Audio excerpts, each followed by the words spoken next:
just turned your mics off. So. Something from nothing. That Jemana were pressing. You're listening and watching. Okay, so you guys be ready to go in a sec when the intro ends. Welcome to the RWPFM footy coverage. This is where MPNFL happens. We're live on the radio on 98.7 or 98.3, and you can listen to us through an app.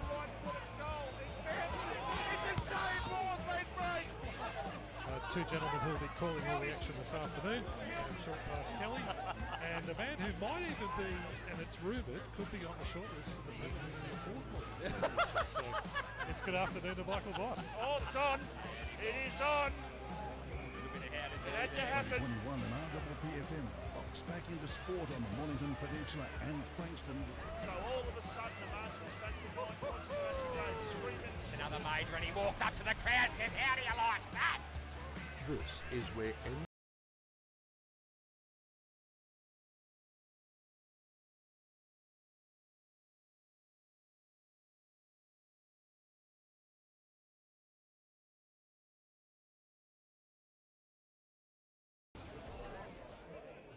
At Solahard, we're proud to be leading a strong.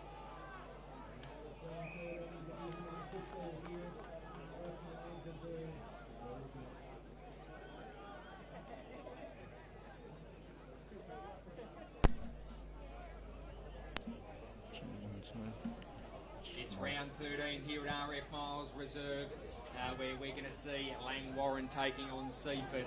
Michael Voss, good morning to you, mate. Oh, sorry, good afternoon. I'm still living in the morning. How are you? You're about 3 hours behind time. So you're actually probably doing Perth time at the moment, or that's 2 hours behind. So you're well behind the 8 ball there, short pass. But great to be here. Great to have you back. Thank you. Great to be back. Looking forward to what's going to be a great game today. I did pick Seaford this morning on the footy show, the Tope Hunt footy show. And once again, we're on Facebook. We'll go live on radio at 2 o'clock, but we're live on Facebook right now. And congratulations to Aaron Walton, 300 games, superstar. When you think of Aaron Walton, his name doesn't necessarily come to mind in those great Seaford teams, but you think of Jason Marsh, the Superman, you think of big... Normie Clark, you think of Scotty Campbell, you think of Dean Campbell, you think of these names that come immediately to mind. Aaron Walton's not necessarily one that comes immediately to mind, but 300 games is a fantastic career, and obviously Seaford haven't had the ultimate success since that golden era, going back to about 2010 or so. So he's stuck around. He loves the Seaford Footy Club. They love him, and he's playing his 300th game today, and I think they might get a win for him. Yeah, I think you might be right, Fossey. I had the pleasure of going down at it was half time during the twos game, which is currently still in progress. But I had the pleasure of going down and interviewing him, and just got some insight into what the 300 games sort of means to him. And he said his thinking was that in time, in years to come, it'll be a great memory and a milestone that he'll treasure. But right now, today, it doesn't mean much to him, and it doesn't really mean much to his teammates. It means a lot to the club. However, as far as him going out on the track today, he'll be with his 2 kids. Which is fantastic, but it's football as normal. He said the only thing you can really take from it is that it means he's getting older. I'm assuming they're both young kids. Yeah, I would have thought. When I say young kids, I don't mean that he's got 18-year-old kids or anything like that. What I'm saying is kids that might not necessarily remember when Dad goes running out and play football. So this will be a golden memory in that respect as well. Langwarrin won the reserves, 6-7-43. They've beaten Seaford 4-9-33. Thank you. And just put my glasses on to read the scoreboard, but that was a waste of time. Thank you for doing that. I've got my glasses in the bag there too, so ready to go with the with the goggles today. I'm blind without them. Trust me. At times. How can you see the scoreboard then? Oh, because you can see far away, but you can't see close. Oh, it's the newspapers and the mobile phones that I sort of struggle with. So, and it really does get to your eyes. Andrew Shields just start walking off the ground there, umpired the reserves. Shieldsy. Kimberly Boyce, I know, is one of the umpires in the seniors today. So looking forward to seeing. There's a three umpire system, and I believe it's a 3 umpire system on the boundary too. And Yeah, no, it is. Yep. Can I just say, I don't think, probably because of the fact that it's first versus third, I don't think we need 3 umpires today. On the boundary. On this ground, just generally, I don't think we do.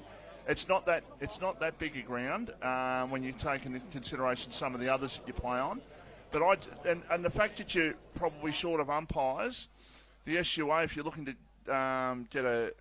get some pocket money, meet some new people, whatever, just get yourself down there, ring up AFL South East, I'll put you onto Southern Umpires, you'll get you organised with the kit and all that sort of stuff. But I just think when you're short of umpires, 3 umpires are just irrelevant as far as I'm concerned. Yeah, look, spread the umpiring talent, don't have a dearth of talent and be short in other areas. I know that goal umpires they can't necessarily feel there are games in the twos, there are certain games or all games in the twos they can't.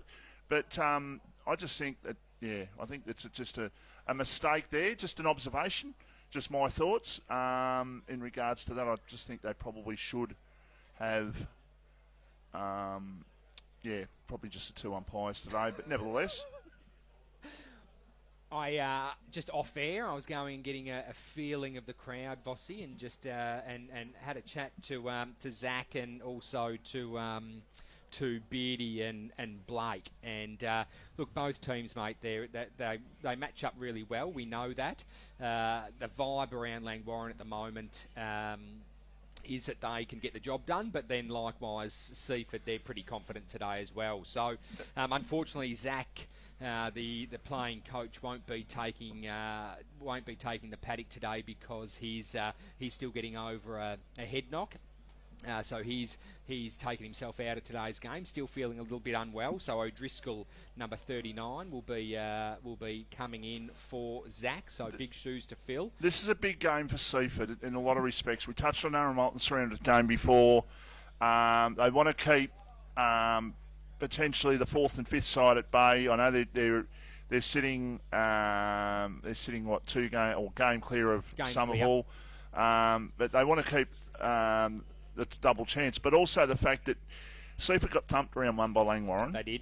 And if Langwarrin come out and touch them up again today, this is the second time they would have played for the season. They would not play again until the finals, if in fact they meet in the finals, which suggests to me that if they play Langwarrin in the finals, their confidence is going to be really, really low. So they need to get some confidence today. Yep, absolutely right. As we're getting some live vision, thanks to TV Magic, we've got Azza Walton there running out with his 2 very young kids, Michael. And we've got a number 74 out there. There is a number 74 out there, so we've got a 70, a 38 and a 43. But what fantastic scenes for Az Walton. It looks like he's going to get a photo as well on his 300th game, which is fantastic. It's the 2nd or 3rd time they've played at their home now. Yes, second, I think. Second. But when I played my 300th game in cricket, I got a photo with the players after the game. We just lost the game by 2 runs. It was a great sort of comeback to get back where we were. Absolutely. And then I had like a 3-year-old bomb the photo. Just all of a sudden, 3-year-old's just playing, and all of a sudden the head sticks around. You didn't notice, and then all of a sudden this head's there, and it's like, he photo bombed the photo. So I wonder if anyone's going to photo bomb that. That's just a little point there. But Langwarrin just making their way out onto the ground, and it's just great to have football back here at Seaford, isn't it? It absolutely is. I was talking to Norm Whitehead, the president of Langwarrin Football Netball Club, and he was just stoked to be able to come here, and he was shown around by of course the Seaford president, and was shown all the facilities, and like Norm and I were saying, it's something to look forward to for the Langwarrin Football Club, because they've obviously got their development coming up in very, very shortly. Yeah, well, Langwarrin have got it coming up. Mornington, of course, is getting new rooms as well. So it's great to see. Look, the old is good. Like, I'll use an example. The Adelaide Oval scoreboard is fantastic. Just the old sort of scoreboard there rather than the electronic one. But seeing these new rooms come up, like Mornington rooms are tight. Langwarrin rooms are probably tight as well, to be perfectly honest. Yep. It's no question. Langwarrin rooms are really tight. So just a nice spruce up, get them new again, and it's a whole new pavilion. It's going to be amazing. Yeah, Mornington's going to be really good as well. But this is a great facility as well. All the new scoreboards going up, all that sort of stuff. There's just a lot of new stuff going, and people like our friend and the station's friend, Peter Murphy are certainly helping in those causes. Hey guys, just some fast facts that I've got for you. Oh, it's fun facts with Pete at 8 minutes to 2. Seaford ground is 5 metres longer than Mornington. Ah, is the 50-metre arc? I don't think so. No. He's 5 metres longer than Mornington, which is 146 metres, so this is 151. Oh, look at you go. And just on width, the Seaford ground is narrower. Oh, than the Mornington So ground. total area space, a bit more on the Mornington ground, and bit less on Seaford. Just fun facts with Peter. Fun facts with Pete. What do you think? What do you think of having 3 umpires out? It's not necessarily the biggest ground to have 3 umpires on. That's why I queried it, Fossey. Yeah. I just wondered, when you only got a ground that's 145 metres or 150 metres long, why has it got the 2? So yeah, very interesting. Yes, very interesting. Thanks for that, Mr. Executive Producer. Director extraordinaire is our Mr. Nipple Susevich.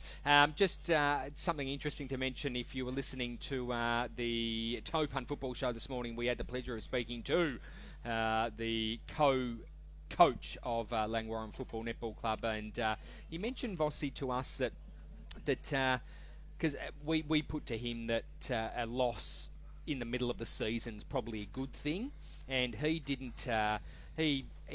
A loss is a loss at the end of the day. He can see it, but he doesn't agree with it. No, that's right. But having a chat to some of the spectators down there this morning, and I actually caught up with a great mate of RPPFM and a great mate of my brother Toe Punt, and he said no, he's absolutely 100% glad that they had that loss against Somerville, because what they've been able to take away from that now, going into the pointy end, is invaluable. So just interesting, isn't it, that different strokes for different folks. Yeah, it resharpens the focus. It definitely does. I think it does. It just stops you from sort of doing the lairising things, basically. So I think in that respect, I think they'll be happy that Blake and Josh privately probably will be happy that they've had a loss. Yep. Interesting as well, this morning we spoke to Adrian Connolly, the Bomb Beach coach. Yes. And Bomb Beach, of course, Bomb Beach, the 2 games they missed out on. We knew they missed out on YCW, but I didn't know until Thursday when I rang Adrian to come on the show this morning. And he mentioned it this morning as well, that they haven't played Mount Eliza yet either, and they only play Mount Eliza once, and they've had 2 games, or actually they've had 1 game with the Bombers. They lost to the Bombers, and who's the other side in the 5 at the moment? That's Rosewell. They've beaten Rosebud and they play them today. So interesting, the fact that we say that Bomb Beach are going along nicely, and they are, don't get me wrong, but they haven't played those 2 sides, which is interesting. So Mount Eliza, I'm guessing, is probably the second last game, and YCW is definitely the last game. And I know Hutchie, last week you had him on the footy show when you went there, short pass, and I know he's looking forward to that battle against them in round 18, which potentially could be for top spot. Well, like Adrian said, you want that challenge mid-season. That mid-season is really important, as we're just going to go to the coin toss in the centre of the ground, which is fantastic. Just waiting on. Oh, is that my boy? It is just running in. No, it's not. It's all right. It's okay. I followed him in today. I followed behind him. Oh, Mitch. We parked just near each other. Had a bit of a glance at each other. I'm tipping if he got kidnapped, you'd be the guilty party. Oh, do you reckon? Oh, absolutely. So it looks like Langwarrin won that. No, Seaford won that toss, did they, John Boy? Langy won that toss. Aaron Hamill, Nick Hamill. Nick Hamill winning the toss there. So the first win for the Langwarrin Football Netball Club, and as they both just get into some huddles and are going to get this business done. One obvious out for Langwarrin. Michael, I am not related to Luke. Parker is not playing today. Parker's not playing today. So that's one sort of noticeable out there for Langwarrin. So they're still not at full strength, the Langy boys. No. They're still at the top of the ladder. So it obviously gives an opportunity to others, and their seconds and thirds are going along strongly as well. So yep. Yep, so their thirds lost today. They got beaten by a very strong under-19 Seaford team. They, of course, won their twos game, which is fantastic for the Langwarrin Football Netball Club. And, we're about to see in a couple of, really, in seconds, how this game's going to get underway. We saw Seaford 2 weeks ago against Mornington. We know what Seaford did in the first quarter. They kicked 3 goals, 7 to Mornington's 1 goal down to this end, the right-hand end, which is the Seaford right end of the ground. And they just cut through Mornington's defence, and then Mornington obviously put pressure on them. So Seaford are going to have to hit the ground running, and they're going to have to make the most of their opportunities, because they kicked 7-21 that day. And it was a big day for the club, and obviously they would have wanted to have won coming back here at their home. But now it is just about to get underway. And I'm just looking there in the centre. Now, is that big Macklin Rain wearing a different number? Rain, That is, he's wearing 44 by the look of it. Not 57 as the team sheet states, but geez, that's going to be a match-up today, isn't it? Big Macklin Rain versus my brother from another mother, Big Red Norton. I cannot wait to see how that unfolds today. Not many ragdoll, or could potentially ragdoll Macklin Rain, but Big Red definitely could. Here we go for the start of the game. Peach gets the ball out of the middle for Langwarrin. He goes towards half forward, and that's a good mark. Taken at left half forward, and it's taken there for Langwarrin. Just waiting for the player to turn around, and in fact it is Sean Herdman. Sean Herdman. So an opportunity for an early score here for Langwarrin. They're out near the boundary line, probably a few metres inside, but it's still got a bit of open goal face. Has the shot. And that's has a goal, put it through for a goal, I think. Yes, he has. That was left all the way, and then it came back very, very late. But a goal for Langwarrin inside the first 30 seconds of play. They have the first goal on the TV Magic match of the day. It's 1 straight 6 plays yet to score on the Ray White Frankston scoreboard. You did have to think about that again. Oh, we've got so many great sponsors. So many great sponsors, isn't it? We are very, very lucky. Blessed. But you can never have too many. Blessed we are, definitely. So ball back in the middle. Norton just pushing Macklin Rain out of the way there. Now an opportunity for the quick kick forward there by Andrew after it was towards half forward. It wasn't 15, so the umpire says you've got to play on, and that's Matthew with the ball. Now they go forward towards full forward. Ball attempted to be knocked away there on that occasion by Doyle. It's picked up, but it's now out of bounds. So the ball is over. Vossi, I'd like to welcome our beautiful wireless listeners, as we've just been joined by the radio, 98.7 FM, 98.3 on your dial. So thank you for joining us today. We look forward to bringing you all the live action here at RF Miles Reserve. We look forward to entertaining you with this game, but also entertaining you with our weird and wonderful sense of humour. Oh, jeez. Stay tuned. So an opportunity for the Langwarrin side. Still their inside attacking 50. A high kick towards full forward. It's all Seaford. No one home for Langwarrin. It was a heavy up and under. Seaford looked to play on quickly, but the ball's been cut off, and has been cut off nicely by Bateman. Quick to wield around. Bateman on his right. Goes into 50. Looking for but not finding. Punched over the line. Good defence by Seaford early. As you heard on the Ray White of Frankston scoreboard, thanks to Ray White. Get your house sold by Ray White. Langwarrin, 1 straight 6, plays Seaford yet to score. Cannot wait for this game.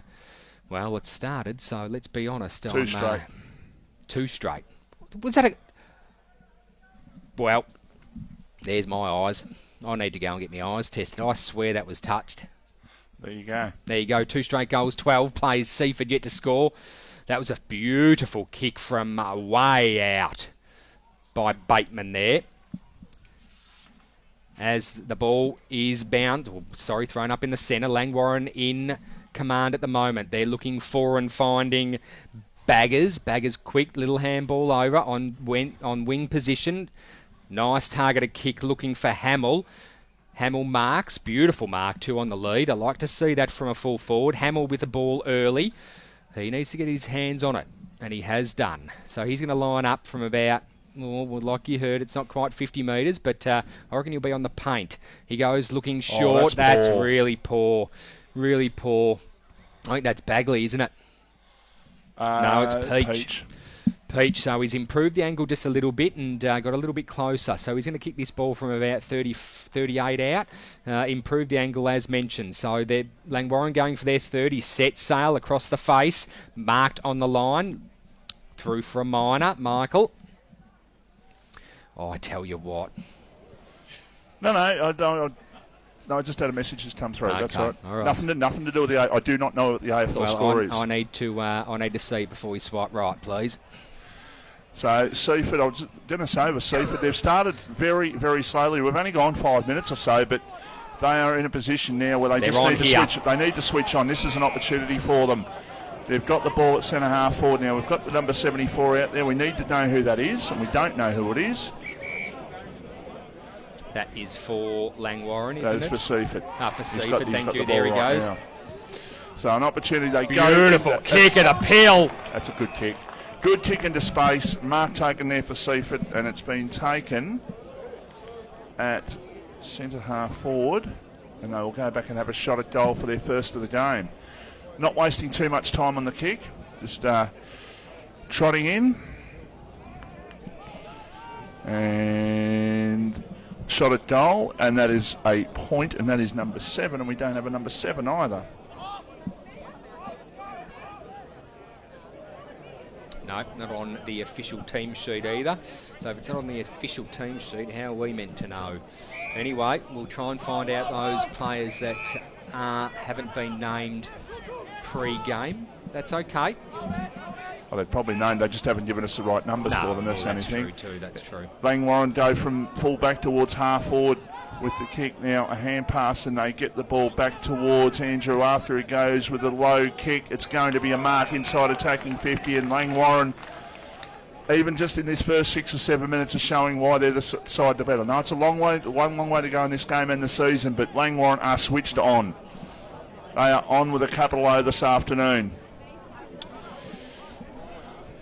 I think you've missed the goal kickers too, have you, Michael? Now, Herdman got the first. Herdman got the first.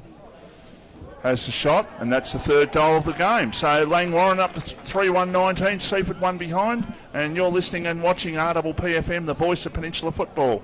Do you have TV antenna or reception issues? Need to wall mount your TV or want extra TV or data points? Then call TV Magic, Frankston and the Peninsula. Call Clint for a free quote on 0484 395 555.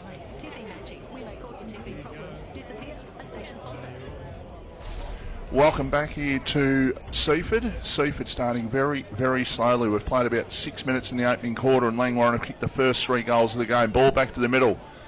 Norton just winning in the ruck. He's just getting the ball down to his midfielders, his little fellas. Here's an opportunity now for Langwarrin to clear through the half back line through Bagley. Goes in short. Mark's taken. They can get there with the ball and go forward again. Bagley goes with a bit of a torp. He goes to the torp. It looked very good off the boot. I'd love to see the torp come back. I really would. Because when it's done so well. If you do it right, there's a quick kick towards full forward. It's off target though and through for a behind. But the torp is a wonderful, wonderful skill. And I know Malcolm Blight on an interview said a while ago, if you can only kick 55 metres and you're 65 metres out to win a grand final, you can't make the distance with a drop punch, so you've got to use a torp. Exactly. So ball in the centre of the ground. Your boy Mitch in there is... His second, third effort. He's getting his knees dirty. Dives on it, as a good fullback does. One of the best in the business. And that's the only reason why I like him, because I rate him as a fullbackman. So Norton getting the ball there. Norton absolutely dominating in the ruck at the moment, Big Red.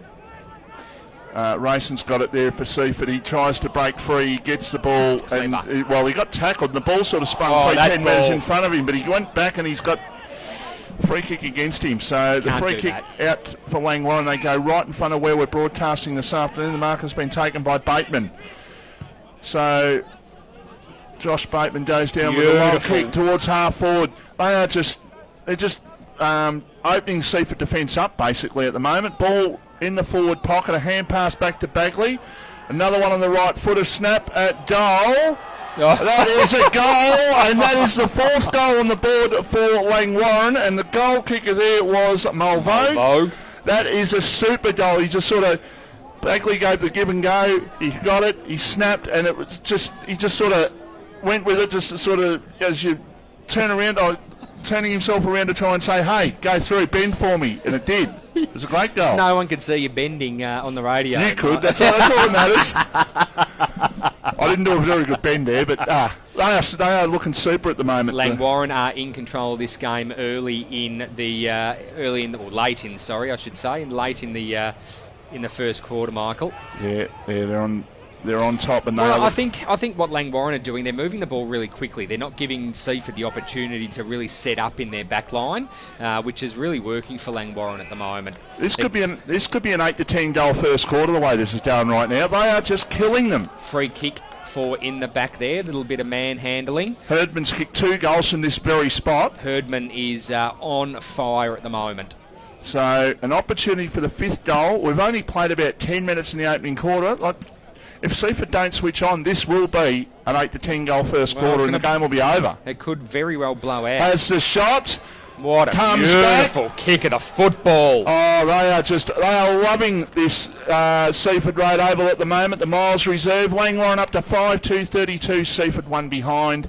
That is on the Ray White of Frankston scoreboard, and this is the TV Magic Match of the Day live on RPPFM, and you're listening and watching RPPFM, the voice of Peninsula football. Do you have TV antenna or reception issues? Need to wall mount your TV or want extra TV or data points? Then call TV Magic, Frankston and the Peninsula. Call Clint for a free quote on 0484 395 555. TV Magic, we make all your TV problems disappear. A station sponsor. Here's an opportunity for Seaford through racing, goes towards full forward. There's going to be a mark, is it? No, well, that's an interference from behind.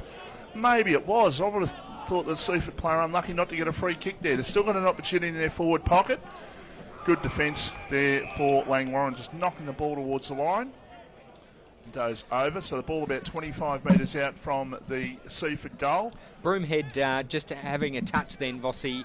He doesn't seem to have had much effect on the game yet. Just takes a little bit to warm up, playing in the forward line. Well, at the moment, that is. And Herdman's kicked 3 goals so far. Exactly right.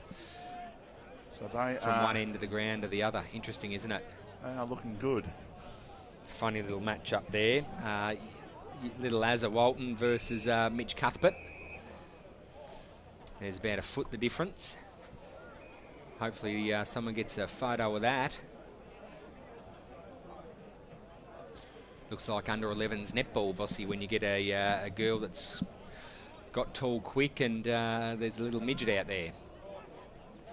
Oh, lucky to get away with that high tackle as Seaford looking to go inbound. Mitch Cuthbert to be met.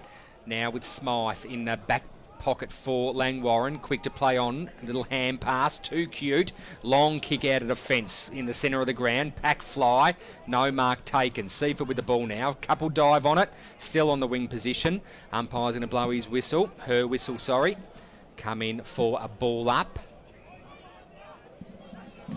Still waiting on that goal kicker. I think kicked the second goal.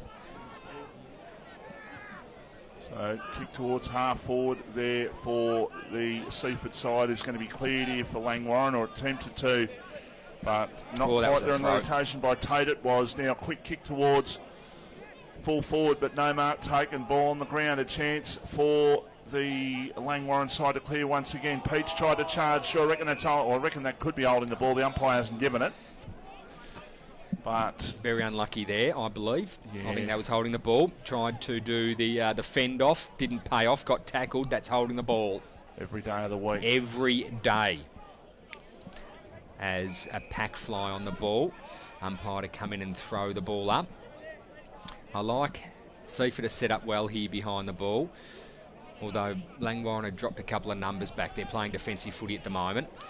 Langwarrin quick to get the kick out of that pack. Half forward for Langwarrin.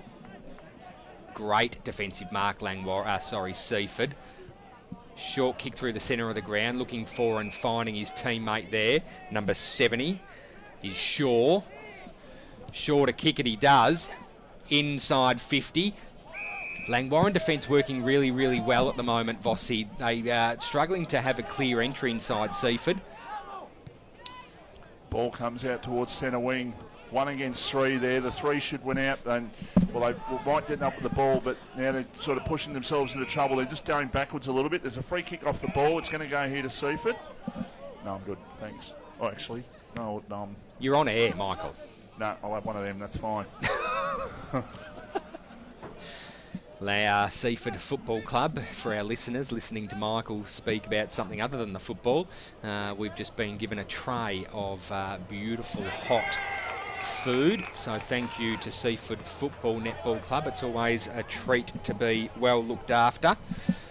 We enjoyed and appreciate it very much, so thank you. The new expectations when we head towards, that's a throw. Umpire calls play on. The ball right in front of our commentary position. That is out of bounds. Oh, now it's out of bounds. Great smother there by Langwarrin. The ball is at the 50-metre arc for Seaford.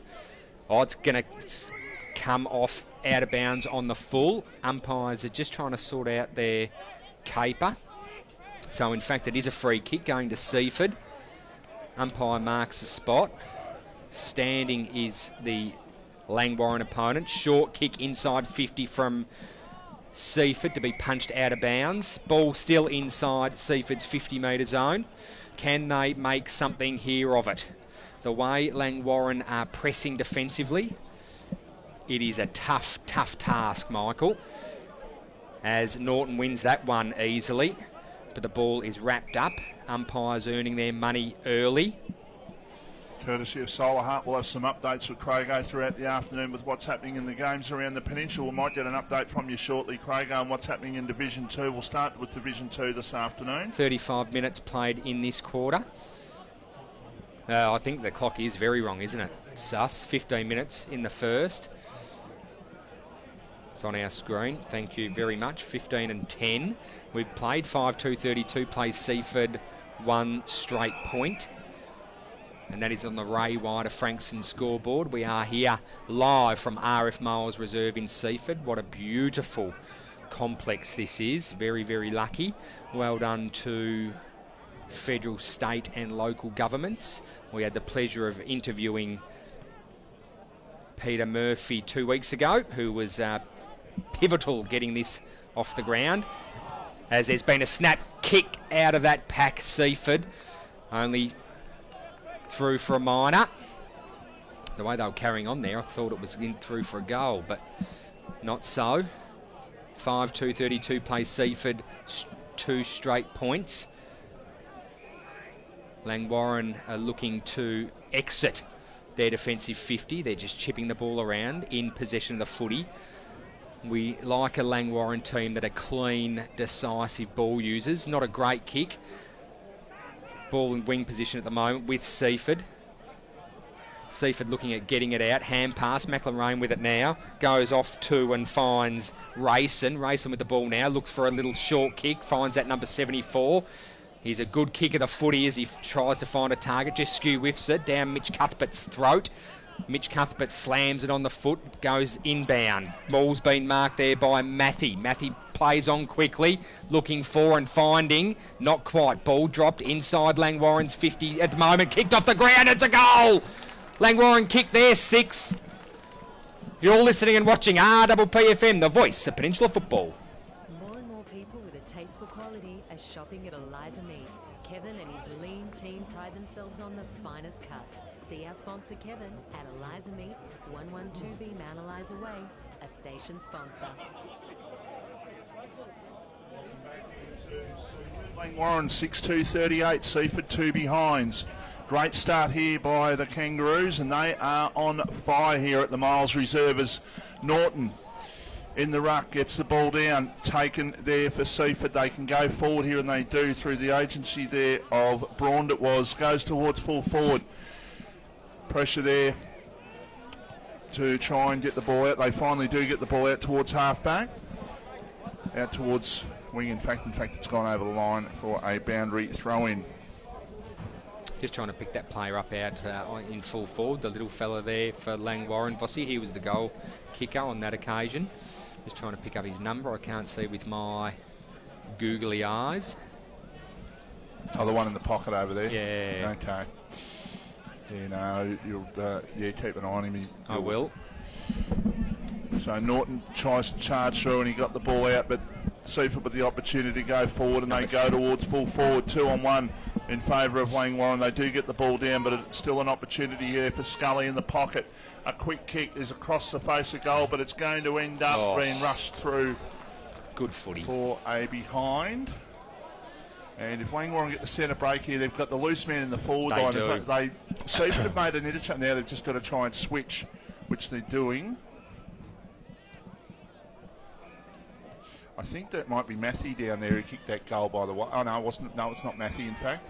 We'll pick him up in just a sec. But they did switch, so they've got the ball going down towards their full forward line. 30 or 31 down there. Hamill with a beautiful mark. Looks to play on quickly. Finds Biggs. Biggs about 60 out. Improves the angle. Long bomb, top of the square. Looking for but not finding his player there. Ball goes to ground. Langwarrin with the ball now. It's a rough looking footy. Players diving on everywhere. There's a kick out of the pack, and it looks like it's another goal for Langwarrin. Going along very, very nicely. Dormer kicking that football. And he kicked the one before, so that's 2. Wowee. They can't do anything wrong at the moment, can they, Vossi, Langwarrin? The Kangas. You said that if the ball got down there quick, that Seaford would be in a little bit of strife, and you called it, and you called it right. So Seaford defence under the pump at the moment. Well, there's still probably, dare I say, 7 or 8 minutes to go on the quarter. 7-2-44, plays 3 straight points, and that's on the Ray White of Frankston's scoreboard. We're just in time on right now. Norton got the ball down, but Seaford are going to, win in the middle. Broomhead gets the ball over, and now they can go with a quick kick out towards the centre wing. But the ball is going to be knocked towards the line and goes over for a boundary throw-in. Was Dormer, you're right. Thanks, Michael. Dormer with 2. Sean Herdman with 3.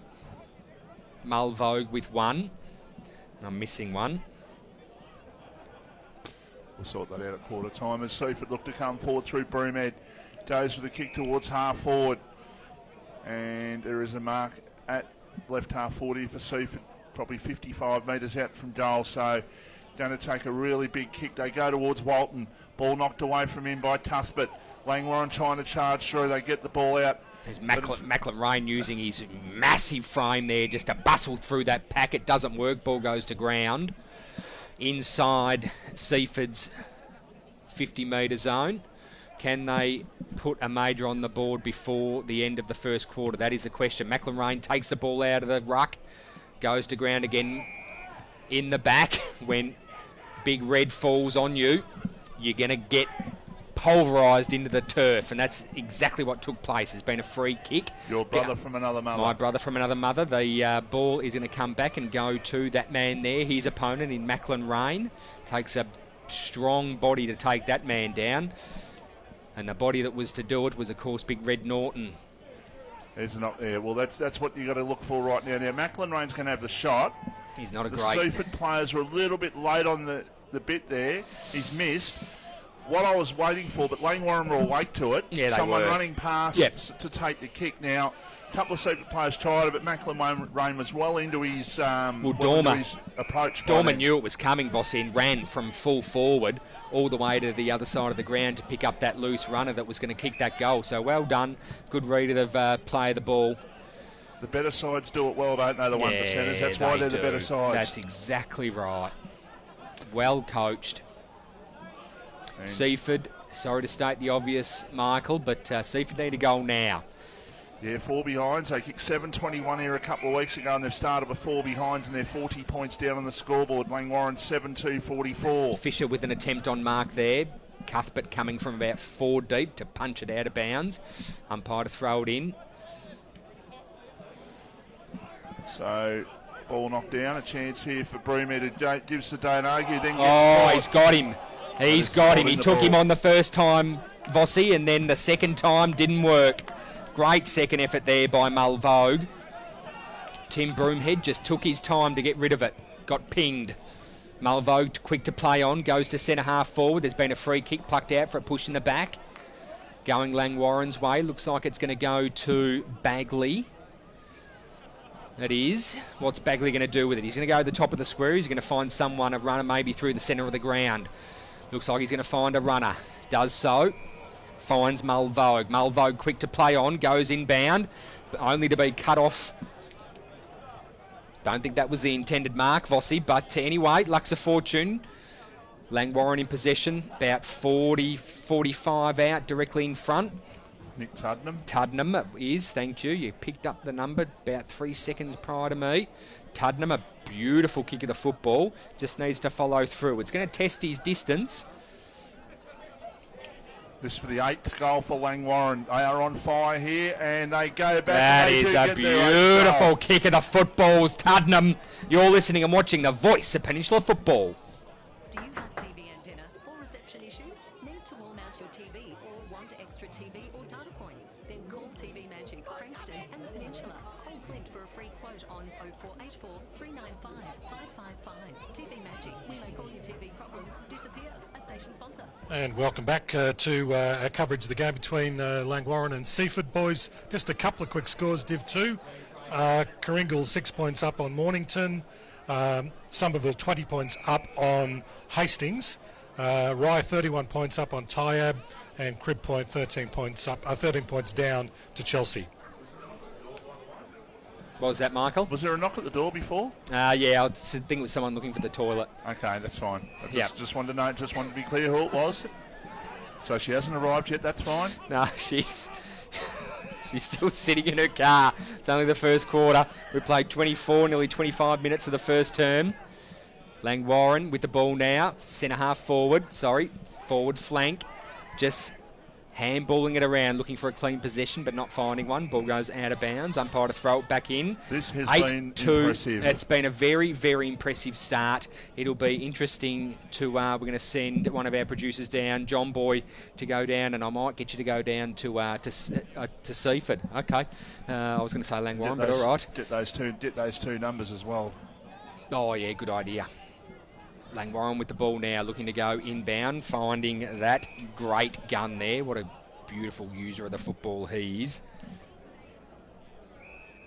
Shane Patterson goes inboard. Beautiful scrap mark by Bagley.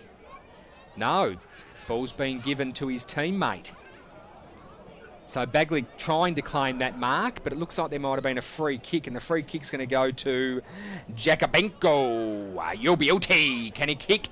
Langwarrin's 9th, Michael. That is the question. And geez, I reckon fat lady, stay. Stay in your car, please. It's too early. As Jakobenko goes bang straight through the centre. Straight through the hay diddle Vossi, as they say. You are listening and watching the voice of Peninsula Football. More and more people with a taste for quality are shopping at Eliza Meats. Kevin and his lean team pride themselves on the finest cuts. See our sponsor Kevin at Eliza Meats, 112B Mount Eliza Way, a station sponsor. And welcome back. Might check some Division 1 scores just early in the piece. Frankston Bombers 6 points up on Red Hill. Dramana in control over Pines at the moment, 32-19. Edie Asp 25, Frankston YCW 8, and Bond Beach 36, Rosebud 20. So the opportunity for Seaford to go towards full forward, but not taking the mark there on that occasion, was the ball going through for a behind. So they're up to 5 behind Seaford. Langwarrin are 9-2-56. We've played 27 minutes in the opening quarter. This has been a statement and a half. Langwarrin losing 2 weeks ago to Somerville. And they've come here today and they're going, well, we're going to start well. We're going to make sure we put the pressure on early, which they have. Norton's dominating the ruck. Herdman and Dormer up in the forward line are doing the job. Seaford starting to get a little bit agitated. Just some silly moves being made. Lucky not to get a free kick. Just disposing of his opponent there. Churchill goes in short towards Peach, and Peach goes towards half as forward. Easy as you like. And the mark has been taken, I think it's by Jesse Murphy. It is. So this is an opportunity for a 10-goal quarter against the third side on the ladder. Vossi. Wow-wee. On the Toe Punt Football Show, we read out the scores every week, and most games last week didn't even hit 10-goal mark. They've kicked potentially 10 goals in the first quarter. They've kicked 9. Oh, it's a horrible It's a up and high, under kick. It's off target From Jesse Murphy, just trying to pull a little bit more out of that ball. Goes right through for a minor score. And in rectifying my phone, I can tell you Fremantle are 23 points up in the AFL. Against Hawthorn. who? Against Hawthorn. Interesting. Clarko's last game. Kick aside while it's down. I like that from you, Crago. Very crisp. As there's a long kick out of defensive 50. Langwarrin with the ball now, doing everything right. However, Luck's a fortune. Seaford to pick it up. Being caught with the ball. Umpire calls play on. I would have thought that was incorrect disposal. But I'm not out there in green. I'm up here where I should be. This body's not made for umpiring as McLaren takes it out of the ruck. Seaford doing it very nicely. Ball dropped and dropped by Rayson. Players dive on him. Now, Rayson ducked his head there. Now, he wanted the free kick, but he ducked his head. And you could almost argue that should have been a free kick against Rayson there. Just for that very reason. Did he have the ball when he ducked his head? He ducked his head. Yes, he did. So, yeah, no. Anyhow, look, it's... Still inside Seaford's 50. And I'll watch a decision, that one. Scrummy looking kick out of Langwarrin's defensive 50. Ball in front of us at the moment as young Peach there nearly gets his head taken off. Unfortunately there for Peach, he just lost his footing there and the tackle slid up and nearly got his head ripped off.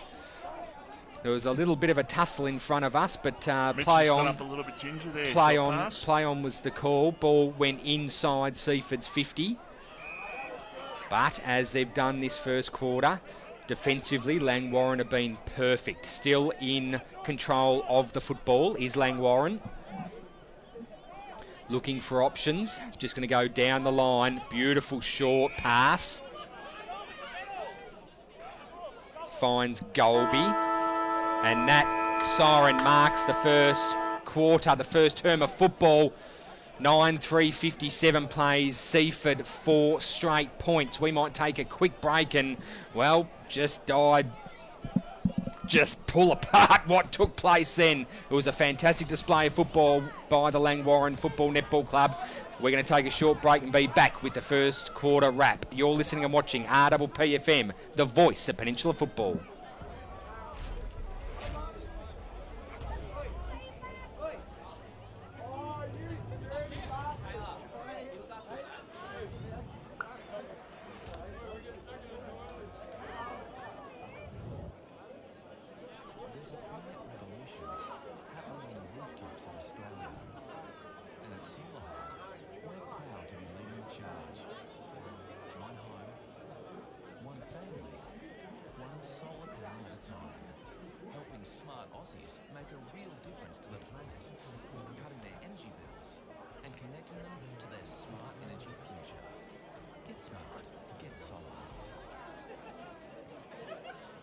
People with a taste for quality are shopping at Eliza Meats. Kevin and his lean team pride themselves on the finest cuts, from juicy steaks and roasts to high-grade mince and sausages. And Eliza Meats are the gourmet specialists. Inquire about Eliza Meats Spit Hire. Phone 9787 4473 for a mouth-watering meal fit for a king. It's all at Eliza Meats. See our sponsor Kevin at Eliza Meats, 112B Mount Eliza Way, a station sponsor.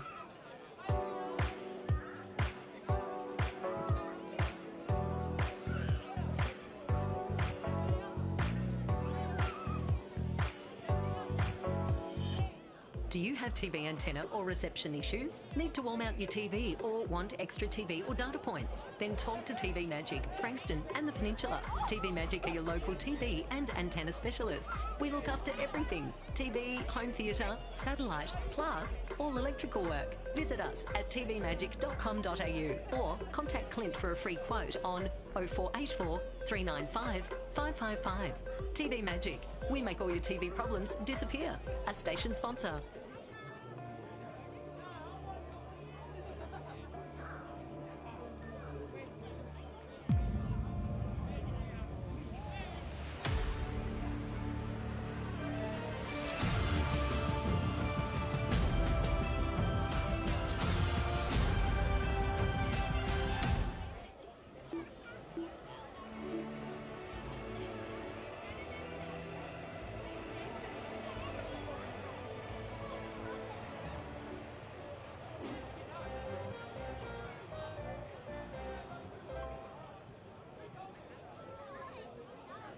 Brighton Auto is your Bayside and Peninsula automotive one-stop shop.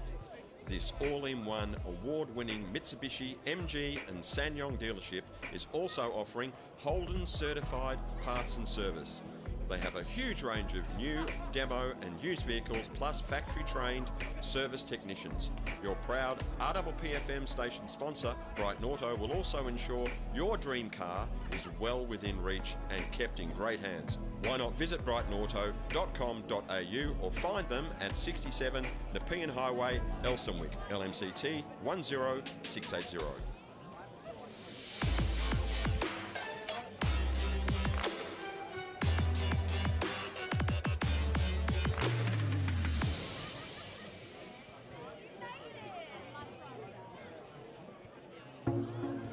When you're a big bank, you have big responsibilities. The Seaford Road Oval here in Seaford, the Miles Reserve at quarter time. It's Seaford third versus Langwarrin first. The score at quarter time, Langwarrin 9-3-57, Seaford 5 behinds, 5 points. Yes, you've heard it right. 9-3-57 Langwarrin, Seaford 5 behinds, 5 points. What a start by the Kangaroos, short pass. Yeah, look, it's unbelievable, Vossi. It's we expected Seaford to come out of the what am I trying to say? Come out of the, what's when you stand in the things with track and field, the gates. They're not gates, but anyway, I'll run with gates. Come out of the gate really, really quick, and well, they've been halted. That is 100% certain. They've been halted by a very classy Langwarrin Football Club at the moment. So well done to Langwarrin on a fantastic start. It's going to be very, very interesting. We've just been updated with a number change. Looks like Bashir is wearing number 7. We have number 2. 74. We're missing number 74. We have one of our producers, John, that is down at the Seaford huddle. I would love to know what Zach, of course, Van der Start has got to say. Vossi, he was listed to play, however, still getting over a head knock. Of course, as we know that you have to sit out for a week once you're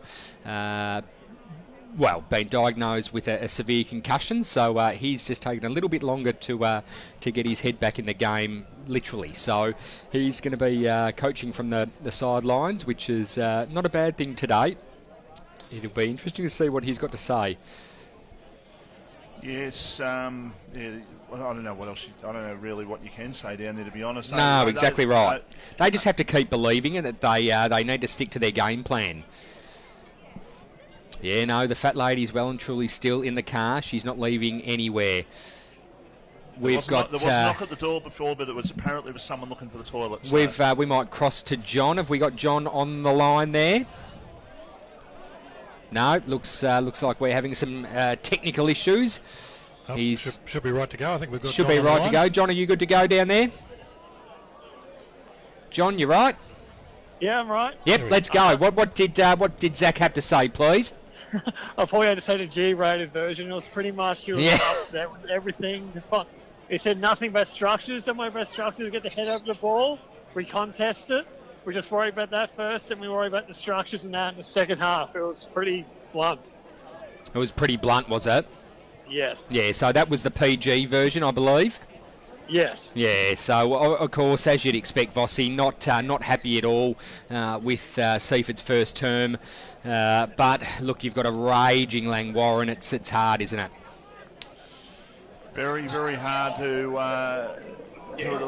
to sort of describe that, aside from the fact that Langwarrin, they got the ball back down through Norton. He gave his midfielders first use. Herdman on fire, Dorman on fire up there. I think there's another multiple goal scorer up there. Herdman, Dormer. I know it's just 2 multiple goal scorers. Mulvo kicked a great goal from the boundary line. Everything that could go right did go right for Langwarrin in that first quarter. So a 52-point margin at quarter time Just for waiting the premiership favourites. Waiting for the crowd to disperse before we get the second term underway. Vossi here at RF Miles Reserve. Just in the background there, the A-grade girls are going at it. Langwarrin taking on Seaford. We might have the Seaford captain joining us at half-time, which is always a pleasure to have the netballers involved. Fantastic game. If you haven't gotten down to your local club to watch a game of netball, it is absolutely superb. The quality of the quality of netball that's played out of a football club is quite exceptional, really. Most girls missing out just on representative netball, like Waves, the VFL of netball. But yeah, absolutely fantastic. So hopefully at halftime we'll be joined by one of the A-grade netballers from Seaford Football Netball Club. And hopefully we can get Talia on the show in the not too distant future. On the yeah. Tales, of course, a great mate of RPP, used to host the very, very popular netball show and women's football show. Playing both codes is Tales. Hello to you if you're listening, we miss you. Red with that tap. Ball now, Langwarrin coming through the centre of the ground like a bloody freight train as they do so and find that man there in Jesse Murphy. Wasn't able to take a mark. Ball in the centre of the ground now. Tried to pick up by Broomhead. Ball still in the centre of the ground. Patterson with it. They're working it out, Langwarrin. Zach Andrew Arthur with the ball now. Just a short little chip kick. Works perfectly. Finds Dormer. Dormer already has kicked 2. So he's going to set this sail from about, well, I would suggest it's about 45 degrees and about 48 out. I'm not sure he's going to make the distance, but there's people that are confident as Langwarrin just goes and runs down to the line now. Red Norton's pretty confident. He's still in the middle of the ground. So they're pretty confident with Dormer and his kick of the football. Geez, he gets close to the man on the mark. It's a very high up and under kick. It's only through for a minor. Just pushes it, asking for a little bit more of that football and his body, resulting in a minor. Seaford need to be a little bit quicker coming out, as that man there is trying to inject himself in the game. He's played on the ball, he's played ruck, now he's going to kick it out of full back. And the man I'm talking about is Broomhead of the Tim variety. Short kick, finds his teammate there. Herbert balks his player, quick to play on, scrubbery looking kick, only finding the defence of Langwarrin. Ball goes to ground, picked up there by Seaford. Seaford looking for something at the moment. Ball goes out of bounds. As you heard the whistle blow. Umpire to throw it back in. We're being treated today with some very, very appropriate officiators. Kimberly Boyce, one of the more experienced ones there. Yeah, she is. And I know that young man there too. I think he umpired his first game. His first final when he was about 16. So a young, promising umpire. I'm not sure of his name, but young umpire. A few new faces around the place this year, that's for sure. As the ball comes back into play, Rain and Big Red Norton going up in the ruck contest. The ball comes to ground. It's chance for Rayson, who goes with a kick towards the other side of the ground. He's gone towards half forward, but going back and leading on the race to the ball, Smythe as opposed to Smith. Yes, Smythe, so with a Y.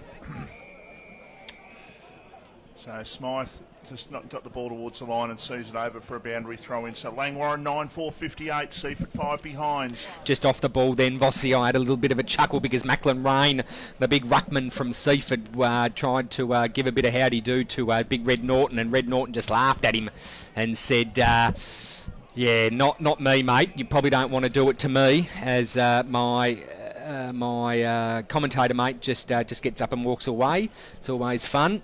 Yep, he's just left the building. That's okay.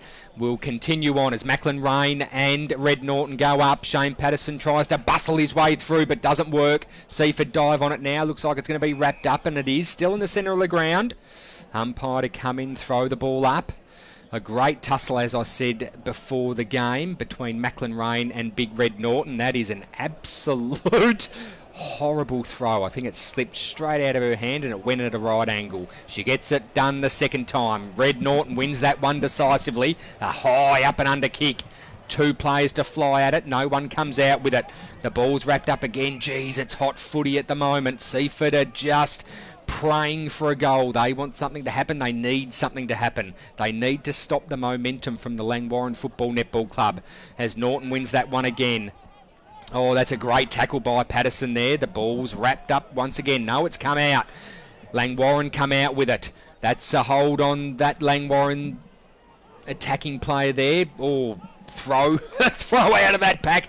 Ball's just going to ground at the moment. Seaford can't quite get their hands on it. Back in the hands of Langwarrin. Cuthbert with the ball now at the centre of the ground. Scrubbery looking kick. Ball's been marked there by Herbert for Seaford. Herbert finds Broomhead in the centre of the ground. Broomhead, long kick, looking for half forward area. Great mark there taken. It's been paid a free. No, it's been paid a mark, Michael. Welcome back. I thought you were going to try and make half time. You told me. You lied. I'm getting too old, short pass. And boys just got some quarter-time scores. Oh, you could have come in earlier, Craigo. Thanks for that. I just say we've got them for our people watching. We've got some scores coming up. Oh, nice. Ticker tape across the bottom of the screen. Oh, fantastic. We have too. So we've got some beautiful graphics from around the grounds. Somerville 49, Hastings 2. Somerville just coming back as you'd expect. Wiggy wouldn't have been happy. And Herbert with the ball again, wing position. We're going to get a rolling screen of Division 1 scores in a minute, Craigo. Beautiful, thank you. So Langwarrin with the ball. They run towards half-back now to the wing. They get the ball over the top, but the ball is going to reach the line, and it does. Just in front of Shane Patterson. Dramana 33, Pines 25. Rosebud 20, Bomb Beach 44. Bombers 17-2. Sorrento 0, Mount Eliza. Well, we haven't got a score from that one. Okay, that's fine. Pines 25 taking on Dramana 33. Edifal, the one against YCW is the one at the moment. 3 goals in front. We'll keep Stone you. Cats. Stone Cats, 2 words. What's going on there? I know. It's thought the Giant might have maybe they didn't like up and about early. Maybe they don't like the fact you said it about 13 times in a row this morning. Stone Cats, Stone Cats, Stone Cats. It's all about the Stone Cats. Not necessarily today, it's not. Just a reminder that it's okay to not be okay. Game being played between Rye and Tyab down today at RJ Rowley Reserve. It's okay to not be okay. There's nothing wrong with it. If you are going through any kind of personal loss, grievance, pull someone aside and say, do you want to have a chat? Because it's the right thing to do. Have a beer, have a coffee. Have whatever tickles your fancy, as long as you're having the conversation. Rely on your friends and family. And if you can't rely on them, go and see your GP. They're a great source of communication when it comes to personal services, and they can put you onto a healthcare plan, and you can go and have a chat to someone that really knows what they're talking about, like a psychologist. My GP's retirement age, basically, only works 1 day a week. There's a shot at goal. That's the first goal for Seaford. It is. We'll take a break. You're listening and watching RPPFM, the voice of Peninsula football. Do you have TV antenna or reception issues? Need to wall mount your TV or want extra TV or data points? Then call TV Magic, Frankston and the Peninsula. Call Clint for a free quote on 0484 395 555. TV Magic, we make all your TV problems disappear. A station sponsor. Welcome back here to Seaford. They've got their first goal at the 9-minute mark of the second quarter. They're 1-5-11 and Langwarrin and 9-4-58. Racing on his knees, got the ball out. Now they can go forward here, Seaford. They go toward, in fact, they go sideways. They had the opportunity to go forward. It's taken by Walton. He gets the ball and he goes towards half forward and sliding mark, I think. Yeah, taken by Broomhead. So Tim Broomhead will have a shot from basically the arc of 40 or 50 metres, whatever. Would you say 45? I reckon it'd be 45. Tim Broomhead with the ball now. He's going to kick on a slide angle, as you heard, about 45 out. Distance isn't going to be an issue here for Tim Broomhead. Kevin and his lean team pride themselves on the finest cuts. 1, 2, 3, 4 steps in. To high-grade mince and sausages. Distance isn't going to be an issue. Accuracy, the only problem is he set sail. He asks everything and the ball goes right to left, but didn't start right enough. Through for a minor. So 1-6-12 plays Langwarrin, 9-4-58. We've played 10 and a bit minutes in this second term, and that's on the Ray White Frankston scoreboard, Michael. Yes, Langwarrin with 9 goals in the first quarter, but haven't been able to register one so far. But a 46-point lead is the lead for them, and they're looking strong. Seaford need to probably say you're 50 odd down at quarter time. Okay, what are you going to do? You're going to go, right, let's try and cut the margin by half. Walton flies, tries to climb Big Red Norton. Didn't pay off, didn't quite get high enough. Umpire to come in, stacks on the pill. Macklin Rain wins that one. Seaford with the ball now, looking at going long inside 50. It's paid off. A beautiful mark taken inside 50 for Seaford, directly in front from about 30 out. This is the goal they need. They're still a long way behind, but wowee. Thomas Shaw, he's going to kick possibly his second. Jeez, he needs to kick this, Michael. If Seaford are going to stay in this game, he needs to kick this goal. I hope I don't put the Moz on him. So 11 and a half minutes in the second quarter. They've kicked one goal. They have now kicked 2 goals. They're 2-6-18 Seaford, Langwarrin and 9-4-58. And that is on the Ray White Frankston scoreboard. And, yeah, crucial. Like I said, I reckon you break it up, you're 50 odd down, try and make it by half. So try and be within 4 to 5 by half time. Absolutely. It's still 40, 50 odd minutes of football to play after half time, so still plenty of time. If Langwarrin can kick 8 goals or 9 goals in a first term of football, then they can do the same. See if you can do the same in the last 2 quarters. No question about it. As the ball goes to ground. I think Andrew Arthur might have got a push in the back then, but the umpire said no. Strong as an ox and sporting a disgustingly looking mow. It's all the rage at the moment, facial hair. There's a quick kick. Well, you could talk, you got plenty of it. I was waiting for it. Tim Broomhead out of the pack. Snap and goal. That's 3 in a row. That's better from Seaford. Much, much better. Something from nothing. Love it. He knows where the ball is. He knows where the goals is. Broomhead just kicks it quick off the foot and it just stumbles through for a goal. You're listening and watching RPPFM, the voice of Peninsula football. Do you have TV antenna or reception issues? Need to wall mount your TV or want extra TV or data points? Then call TV Magic, Frankston and the Peninsula. Call Clint for a free quote on 0484 395 555. TV Magic, we make all your TV problems disappear. A station sponsor.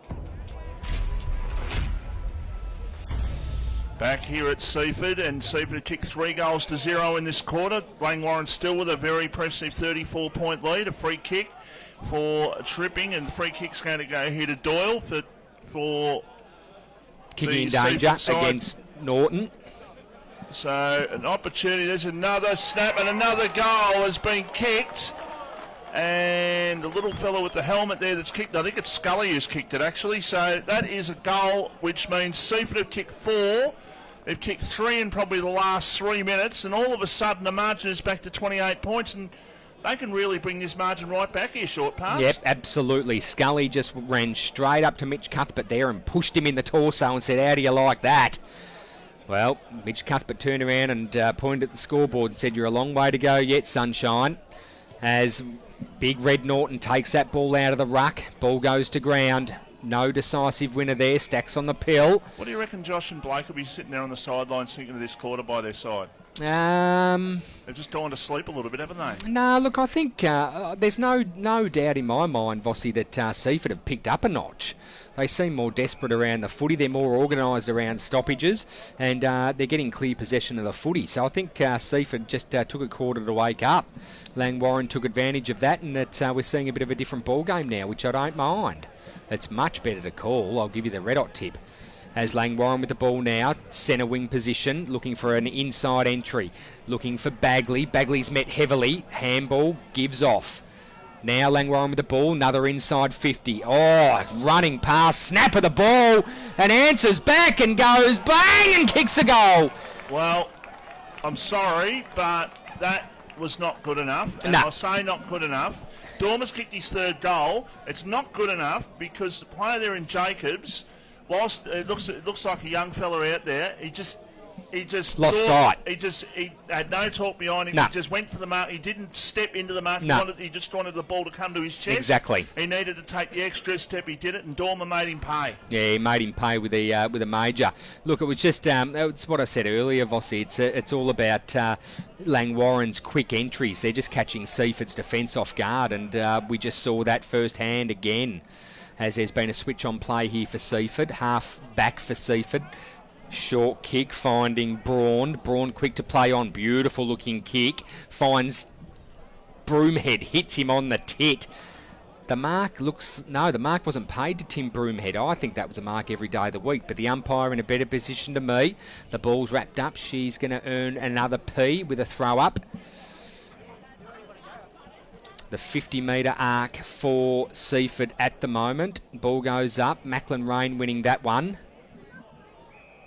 Free kick being paid for what looked to be a throw, Michael, was it? Yeah, illegal disposal. Illegal disposal. Ball going to Seaford. And Rayson is going to kick this one from a very tight angle, about 42 out, I would have thought. I think the accuracy is going to test him. Distance won't be a problem for Rayson. He's a booming kick of the football. He's going to back himself, though. He's got runners looking for the lead. As he does set sail, it's a high up and under kick, but only to be met by the point post. So through for a minor, 4-7-31, plays Langwarrin 10-4-64. We've played 16, nearly 17 minutes of this second term. That's on the Ray Wider Frankston scoreboard. Now, Langwarrin fullback there just held the ball up, and there's just to sort of say there, well, what sort of play they were going with there. That's a big kick. And there's a big kick out towards almost centre wing area. Ball was knocked away. Still a chance here for Langwarrin. They get there with Big Red, just chucks it on the boot. Goes towards half forward. That might be interference here against Langwarrin, not to be. Seaford with the opportunity perhaps still to try and get the ball away. No, Langwarrin will win out. They get the hand pass and another one over the top. They've got the loose man created on here on the wing. He does just sort of slip there a little bit, was Bateman. It enabled Seaford to come in and get the ball out and bring the ball down the line towards centre wing. And the ball stays in play just. Now kick off the ground by the number 74, who we haven't got. Big Tommy Shaw goes to the snap at goal and misses. So 18 minutes played in the second quarter, and courtesy of Solar Heart, at Fremantle are up by 26 points at half-time in the AFL. Oh, that's how good Hawthorn are going at the moment. Oh, yeah, I'm sure you really mean that too, short pass. I'm a glass half full kind of bloke, Vossi. You should know that. It's not my fault they're crap. Now. No, I know, that was a bit harsh, sorry. But they've had their run, mate. Fair suck of the sav. They've had their fair run. I actually picked Hawthorn today on the basis that it was in Tassie, but... on the basis they were playing Fremantle. Yeah, well, Fremantle are a hard side to read. I didn't pick them a couple of weeks ago. They lose. They win. I picked them last week. They lose. Don't pick them. They win. It's just they're one of those sides that ruin your footy tips. For our Frankston listeners, the 257 train just went past, stopping all stations. As there's an inside entry again for Seaford. Dominating play at the moment of Seaford. Langwarrin working it very, very hard defensively. Thanks to them, the score margin reads 10-4-64, playing Seaford 4-8-32. We played nearly 20 minutes in this second term of football. What's the umpire saying? There's a blood rule or something, is there? They've stopped play. They have stopped play. Might be an opportunity for Crago maybe to roll some scores on the bottom of the screen for us. Might be easier for me to roll them through the microphone, Bossy. So, either way. How's that going to look, rolling them through the microphone? We can tell you, we're just trying to get that score through from Devon Meadows and Pearcedale. But Neil Craig's probably a bit busy. Mornington are leading Coringal. Somerville are leading Hastings. Rye are leading Tyab. Chelsea are leading Crib Point. Devon Meadows, I think it's an 8-point game at the moment in favour of Devon Meadows, 35-23. So it's actually what's my maths? It's a 12-point game. In Division 1, the scores that we've got for you that we can quickly give you. For John Boy might have to get them up for me. If I give you $10, Craig, and I want $5 back, how much have I spent? I just got the scores for us, so I'll do that math for you later on. $7.50. Sorrento leading Mount Eliza. Rosebud are going down 32 points to Bond Beach at the moment. Oh, that's a push. Eddie Asper up on YCW. Seaford have just kicked a goal. Sorry, Craig, they've just kicked a goal through Scully once again. Scully again kicking his second, Crago. That was something out of nothing. The ball coming to ground. Scully doing his job. All of 4'10". Takes the helmet off. Has got a dirty-looking ponytail. Yeah, Bond Beach are still leading Rosebud, 54-26. Sorrento 20 are leading, and my app's just updating. Mount Eliza 3 at this stage. YCW, Eddie Asp 45, YCW 29. 3-point game, Dramana 3 points up on the Pines into the second quarter. And Frankston Bombers are 33 points up on Red Hill. There you go. You heard it here. Thanks to Soul Heart around the grounds. This game, 10-4-64, plays Seaford 5-8-38. Wildwood doing those around the grounds thanks to Soul Heart. Young Scully kicked his second. So well done to Seaford Football Netball Club. Inching closer. Closer and closer. Brewmed, an opportunity, goes at goal, he misses. Oh, that would have made it really... 34 points is the margin. 25 points. But I received a text message actually from the fat lady. Did you? I did, and the fat lady did arrive at the ground. She was making her way up here. Yep. But with this second quarter, she's now locked herself away, so she's put herself back, so she can't. Aren't you lucky she did? Oh no! Tell you, she was all ready to start screaming in that first quarter. Well, we haven't seen the fat lady come out that early since you crowed at Rye that day and said the game was over. And then Rye come back and won, didn't they? Or was it the opposite? You said Rye was going to win and they got beaten decisively. Oh, I think that was against... Pearstar, was it? Oh, yeah, well, that's 2.5 years ago, short God, you blokes, you never let a bloke forget, do you? Not you. Michael, I'm not related to Luke, is not playing today, okay? I was going to say that for later. I've already brought it up twice. No, I know you have. Of course, a fantastic Swans player. The latest life member is Michael Parker of the Langwarrin Footy Club as well. Yes. Bagley going up there, ball being met heavily. Being a life member out of a sporting bounds. Club or being a life member of any club is a great. Yeah, it is. It's a marvellous achievement. Something to be very, very proud of as you move on in life. As the ball comes... he's strong, isn't he? Norton Big Red gets Norton. the ball down. He gets it only as far as Jacobs, who loses control there for Seaford.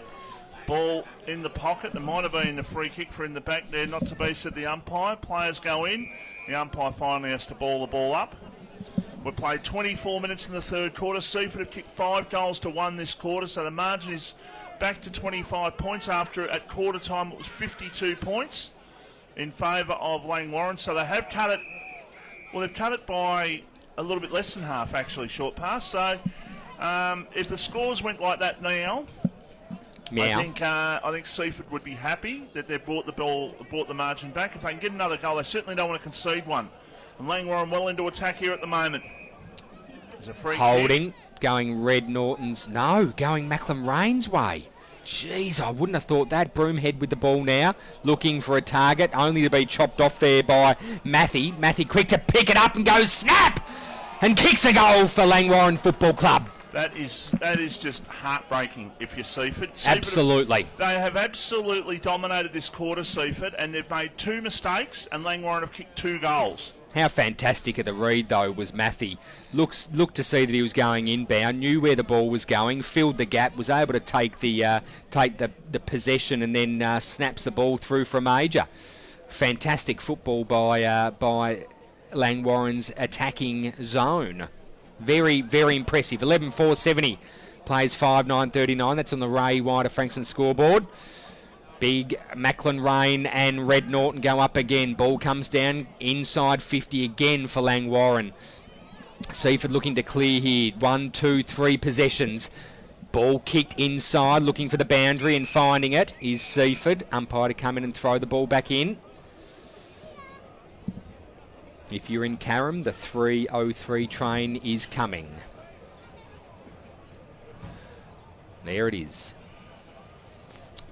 Umpire to throw the ball back in. Red wins that decisively. Short pass to Andrew Arthur, only to be cut off by Broomhead. Quick snap out of that contest. Lands in the lap of Shaw, already kicking 2, but the ball's wrapped up. No mark paid. Yeah, both players had their hands on that one. Yeah, they did. You're right, Michael. Good eyes. Kim Boyce was a very good decision there, Kimberley, as the ball is knocked down towards the Seaford attacking 50. I'd really like to get one more now that, as I said, Langwarrin kicked 2 goals from 2 Seaford errors this quarter. And the ball is over for a boundary throw-in. So the margin is 31 points, and we're probably about 2 minutes or so off half-time, you would suspect. Right in front of Langwarrin's coach's box. Some chirps coming from there, as always. I like to see it. Bagley goes around 1, 2, 3 players. Of course, joining him is Broomhead. Ball comes out. Bagley picks it up. High up and under kick. Looking for a pack. A pack flies. Peterson tries to come out with it but doesn't. And the ball's met by the boundary. Umpire to throw the ball back in. Interesting second quarter here. 26, nearly 27 minutes played in this second term. We've got a cracking game of football on our hands thanks to TV Magic. Give Clint and his team a phone call if you need anything technologically educated done around your place of residence. Around your TV. Well, not just your TV, Michael. Visual entertainment, sound entertainment. So much they can do for you. Aerials. So they even got your old VHS working, didn't they?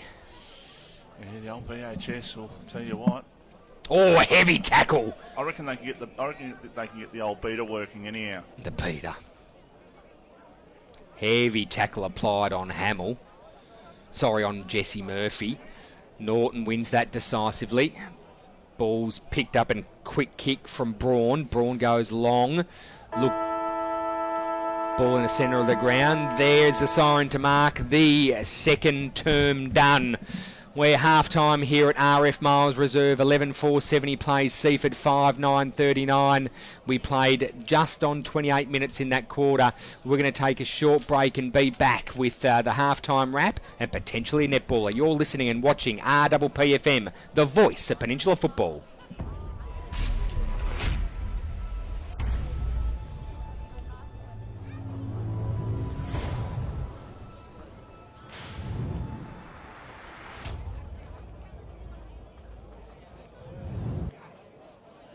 There's a quiet revolution happening on the rooftops of Australia. And at Solar Heart, we're proud to be leading the charge. One home, one family, one solar panel at a time. Helping smart Aussies make a real difference to the planet, cutting their energy bills and connecting them to their smart energy future. Get smart. Get Solar Heart. More and more people with a taste for quality are shopping at Eliza Meats. Kevin and his lean team pride themselves on the finest cuts, from juicy steaks and roasts to high-grade mince and sausages. And Eliza Meats are the gourmet specialists. Inquire about Eliza Meats Spitfire. Phone 9787 4473 for a mouth-watering meal fit for a king. It's all at Eliza Meats. See our sponsor Kevin at Eliza Meats, 112B Mount Eliza Way, a station sponsor.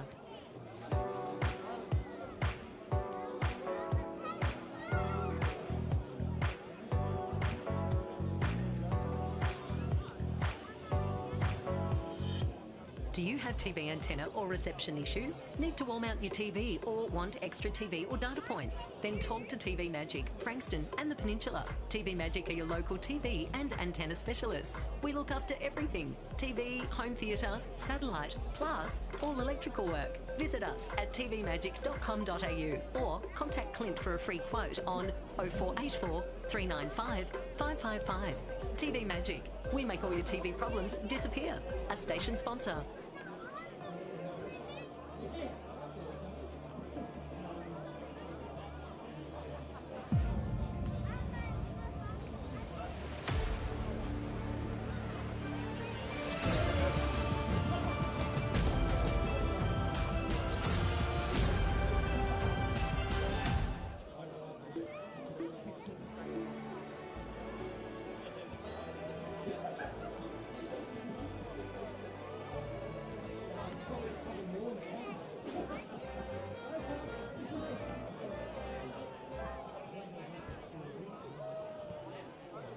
Brighton Auto is your Bayside and Peninsula automotive one-stop shop.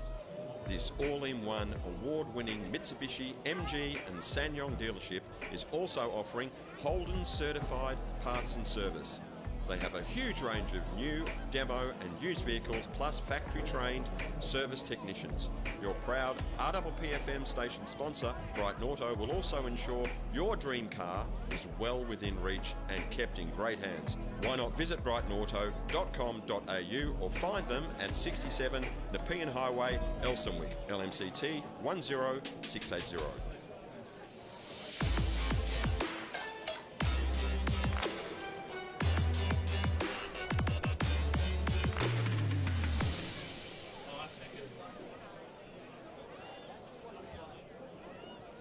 And welcome back to the beautiful new ground here at Seaford, RF Miles Reserve. Half-time in the men's second division clash, Langwarrin 70, Seaford 39 at half-time. Some half-time scores from around the grounds and current scores. Crib Point 40 points up on, Chelsea 40 points up on Crib Point at the moment. Devon Meadows 6-6-42 over Pearcedale 3-5-23. Rye and Tyab, Rye 60, Tyab 30, and the extra training and we believe quite a severe pasting from the coach at Somerville has done the trick during the week. 13-10-88 to Hastings 2-4-16, and in Division 1 it's Frankston Bombers 5-6-36 over Red Hill 3 behind 3. Dramana are 9 points up on the Pines, 8-6-54 to Pines 7-3-45. Eddie Asp at half-time, 7-4-46, Frankston YCW 4-6-30. We've got a second quarter score through. Sorrento 17 points up on Mount Eliza, and Bond Beach are doing a number on Rosebud. Bond Beach 10-8-68, currently leading Rosebud 5-2-32. As we go back to Adam. Absolutely. Thanks, Craigo, for those updates. Thanks to Solar Heart, of course, fantastic sponsors of RPPFM and the football coverage. Well, It's not often I'm joined by lovely ladies, and today is no exception, because joining me today, a very, very nervous Taylor, of course, the daughter, and not just the daughter, the amazing captain of the A grade team here at Seaford Football Netball Club. Taylor, hello to you. Hello, thanks for having me. Yeah, no worries at all. Look, firstly, I suppose, how good's the new home? Oh, it's amazing. We are super lucky to have such a good facility and finally have a court right next to the ground, so it's good to have some support at our games. It's awesome. Yeah, absolutely. So, generally what happens is you would... Where were you playing previously? We were down at Linen House, so I mean... So you were there as well? Yeah, we did have the luxury of having an indoor court there. Yeah. So got to have brave the cold on a Thursday night for our training. Yep. But as I said, it's good to have the one club all at the same rooms and have the opportunity to go and have dinners on a Thursday night. Yeah. And have our own change room, which is awesome. Yeah, no, it is good. Taylor, obviously today, for those that don't know, it was first versus second, wasn't it, on the ladder? Yeah. And bring us through what happened today. Not a great result, but plenty to learn from. Bring us through the game, please. Yeah, it was going to be a tough match, as you said, first versus second. So Langy currently on the top, one game clear of us. And to add to that, we also knew it was Brooke, their big tall goal shooter's 50th game. So they were up and about and started the match off quite strongly. And we had a couple of girls missing. No excuses though. Not going to blame that. No, but look, it is hard, because obviously you would have had C and B grade players playing up, or have you got depth within your A grade team? Have depth, but given the borders are now opened, we've got a few that have jumped over to Queensland and enjoying a holiday before we hit finals. So lucky Jess. So no, it was a really good game. They are an awesome side. They've been together for almost the 10 years that we've been playing. Exactly. So it was a tough match, but end of the game 6 goals down. But yeah, lots of learnings, and hopefully giving them a false sense of security coming into finals. I like that. It's a good little angle to take. Now, I'm going to throw you under the bus here. I don't expect you to know the results of the other games. So we had B grade up by 1 goal. C grade, unfortunately, we lost by 3 goals. I'm actually the coach of C grade. But it was one of the most consistent games of netball that we've played. And again, Langwarrin are in the top 3 in C grade. We're currently 9th, and consistency is king in our game. And as I said, it was the most consistent game, so it shows that when we do bring a 4-quarter effort, we can mix it with the best. So correct. And D grade. looking for support. The support crew there just giving you absolutely nothing. Good try. Yeah, good try. I think we went down. We'll get back to you on the D grade. And you don't have a 17s, do you? We don't this year. No. So this year, they're looking at coming up? Yeah. Just it's super challenging finding the younger players, and this year we've actually promoted, as I mentioned, one girl, Jess, went to Queensland. She's actually from our 17. She's 16 years old. Whoa. So what happens with 17s, obviously when they're killing it in that grade, we promote them, and makes it more difficult to find a 17s. So Taylor, just for our listeners, it's not necessarily that you don't have anyone that's come in the under 17s age segment. It's more so that you haven't got enough players to field a team. So obviously there's you might have 4 players, but they'll need to go through D, C and B, and sometimes if they're good enough, even A's. Yeah, that's correct. Yeah, absolutely. Well, you're a bloody superstar. Thanks so much for joining us. Thank you got anything to add? Well, actually, while I'm on, I'm going to promote Ladies' Day. Yes, no, go, do it. So get down to... We've got about 5 listeners, so that should be right. Yes. No, I'm joking, we've got thousands. Push those ticket sales. But if you're going to the Seaford game next week, pop in. We've got Ladies' Day, tickets on the door, $40. Plenty of games and fun, and a few champagnes, which always are a good time. So just loosens everyone up and just ends up for a better night. Yeah. Yeah, absolutely. So it's held here here next week? Correct. Yep. Absolutely. So RF Miles Reserve next week is Ladies' Day. We've seen quite a few clubs already have their Ladies' Day, but Seaford are back home, baby, and it's all happening in the latter half of the year. Taylor, you're a jet. Thanks so much for joining us here on RPP. We might take a quick break. I'll throw the producers under the bus. We'll take a quick break and be back with more live action from RF Miles Reserve.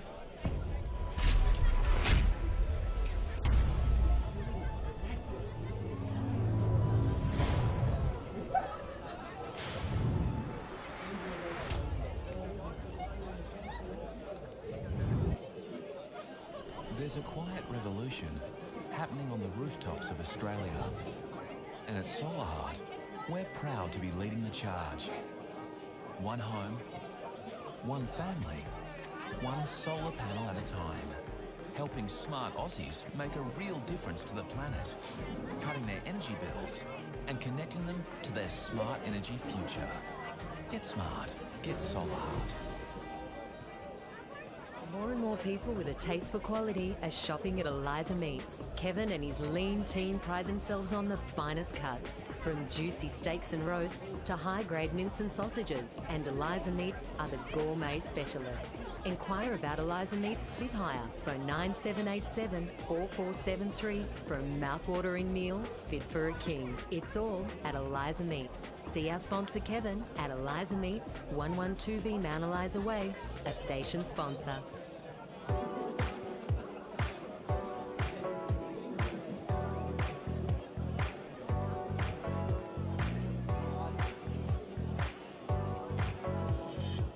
Do you have TV antenna or reception issues? Need to wall mount your TV or want extra TV or data points? Then talk to TV Magic, Frankston and the Peninsula. TV Magic are your local TV and antenna specialists. We look after everything: TV, home theatre, satellite, plus all electrical work. Visit us at tvmagic.com.au or contact Clint for a free quote on 0484 395 555. TV Magic. We make all your TV problems disappear. A station sponsor.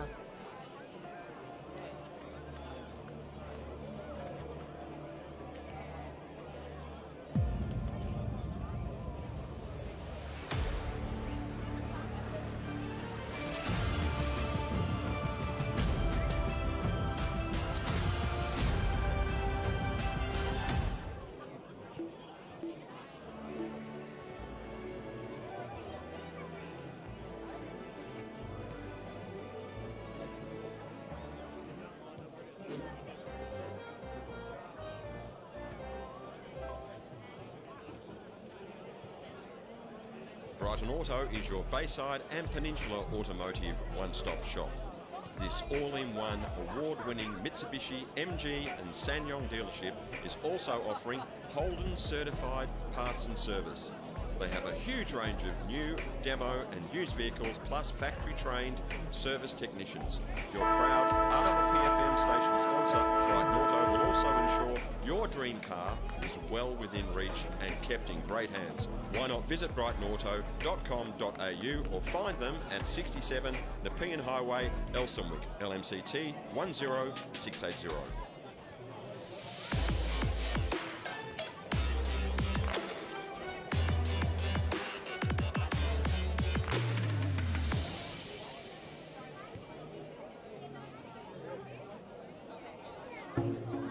Welcome back here to Seaford at half-time in the match of the day this afternoon, thanks to TV Magic. It is Langwarrin 11-470. Seaford 5 goals, 9-39. Langwarrin kicking the 2 goals that quarter, but after kicking 9 in the first quarter, but 2 goals from both from mistakes from Seaford. Seaford kicked 0 in the first quarter, 5 in the second. So Seaford have got themselves, even though 31 points is still a long way back, Seaford have got themselves back in the game. So we'll see what happens in this third quarter, but Seaford have to play a better third quarter going down to the Seaford Road into the ground than what they did in the opening quarter, that is for sure. Number 74 is Chris Butner for Seaford. He is an under-18 kid and he is playing in the seniors. That's Chris Butner up in the forward line.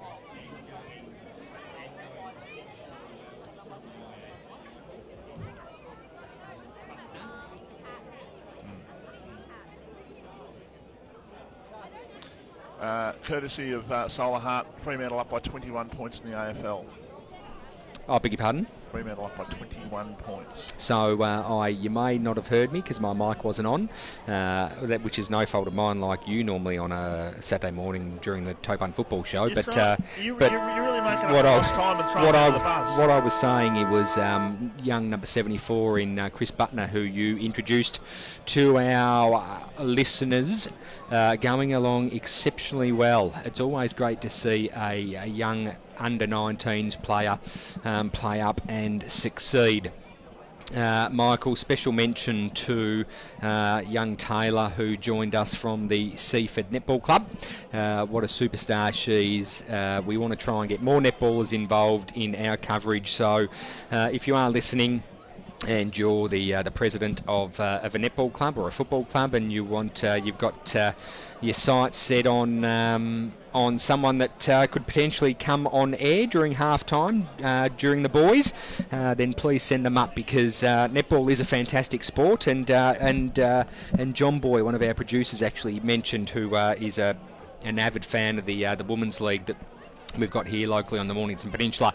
They have 3 teams. They're trying to get their 3rd team organised. A very, very strong women's club is Seaford, one of the first clubs apparently locally, and they had another win last night. They're sitting on top of the ladder. Did they beat Mornington last night? Yeah, by over 100 points. So going along very, very nicely is the WAFL. I don't know. They're definitely not. Pardon? Southeast Women's Football League. So going along very nicely is SEWFL. Say that 10 times fast when you've had 10 cans. So they're on top of the ladder. So 31 points is the margin here at Seaford, with Langwarrin in control. Umpire. And it looks like, Michael, for our listeners only, the fog has just rolled in again, believe it or not, but it's looking a little gloomish out there. There are beautiful blue patches, but the fog has just come through again, so it's not going to impede the game at all as the umpire holds the ball up to start the 3rd quarter. Big Macklin Rain and Red Norton go up. Norton winning that one, tapping it down, looking for Andrew Arthur. Seaford come out with the ball now, looking for a short little hand pass, wing position. Seaford with the numbers, beautiful looking kick inside 50, only to be punched from behind. Now Bagley with the ball, Bagley looking to give it off. No, that's Bagley there. They look very, very similar to Bagley and Peach. Langwarrin in command at the moment, met heavily. There was Macklin Rain. Ball goes to ground. And of course, the umpire's doing a fantastic job to come in and throw the ball back up. So, thrown up again by umpire Boyce, and she's getting a lot of airtime at the moment, because she seems to be the play seems to be in her area for the first couple of minutes, or first minute or so in this quarter. Well, from all reports, Michael, the umpires are on full payments again, so they need to earn every bit of their money, and they are today. Yeah. No, look, I saw the umpires downstairs before, and I said, I just made the comment, strange game, and it is, because when you have one side kick 9 goals to 0 in the first quarter and the other side's kick 5 of the next 7, it's a very strange game. So the first goal is crucial. Golby with the kick goes out towards his teammate there and half forward. Now the kick in short, and the mark is taken there by Murphy. They can play on here Langwarrin. They probably didn't need to. They probably outsmarted themselves a little bit. Now short pass, and the mark is taken by Herbert in the back pocket. Looking better, Seaford are. They're just slowing down play of the ball, which is good. They're keeping possession. They're keeping Langwarrin on their toes. Beautiful looking kick, looking for Macklin Rain. Doesn't mark it though. Ball goes to ground. Langwarrin with the ball now, looking to go inside 50 again, only to be met by Seaford's defence. Long handball out of that defence there, looking for and finding Braun. Braun's been good today, but Shane Patterson, ball still in play actually. Langwarrin with the ball, looking to enter again, only to be cut off with a very, very good outfit in Seaford's defence in this game at the moment. Quick snap out of that pack, looking for an opponent. Ball goes to ground again. Langwarrin just being a little bit too cute. They're going out before they go in, but Seaford's defence are working incredibly hard. The ball's met out of bounds. Umpire to throw it back in. Conditions look like they're starting to lift a little bit. Fog may be clearing. If you just heard that, it's a can of soft drink.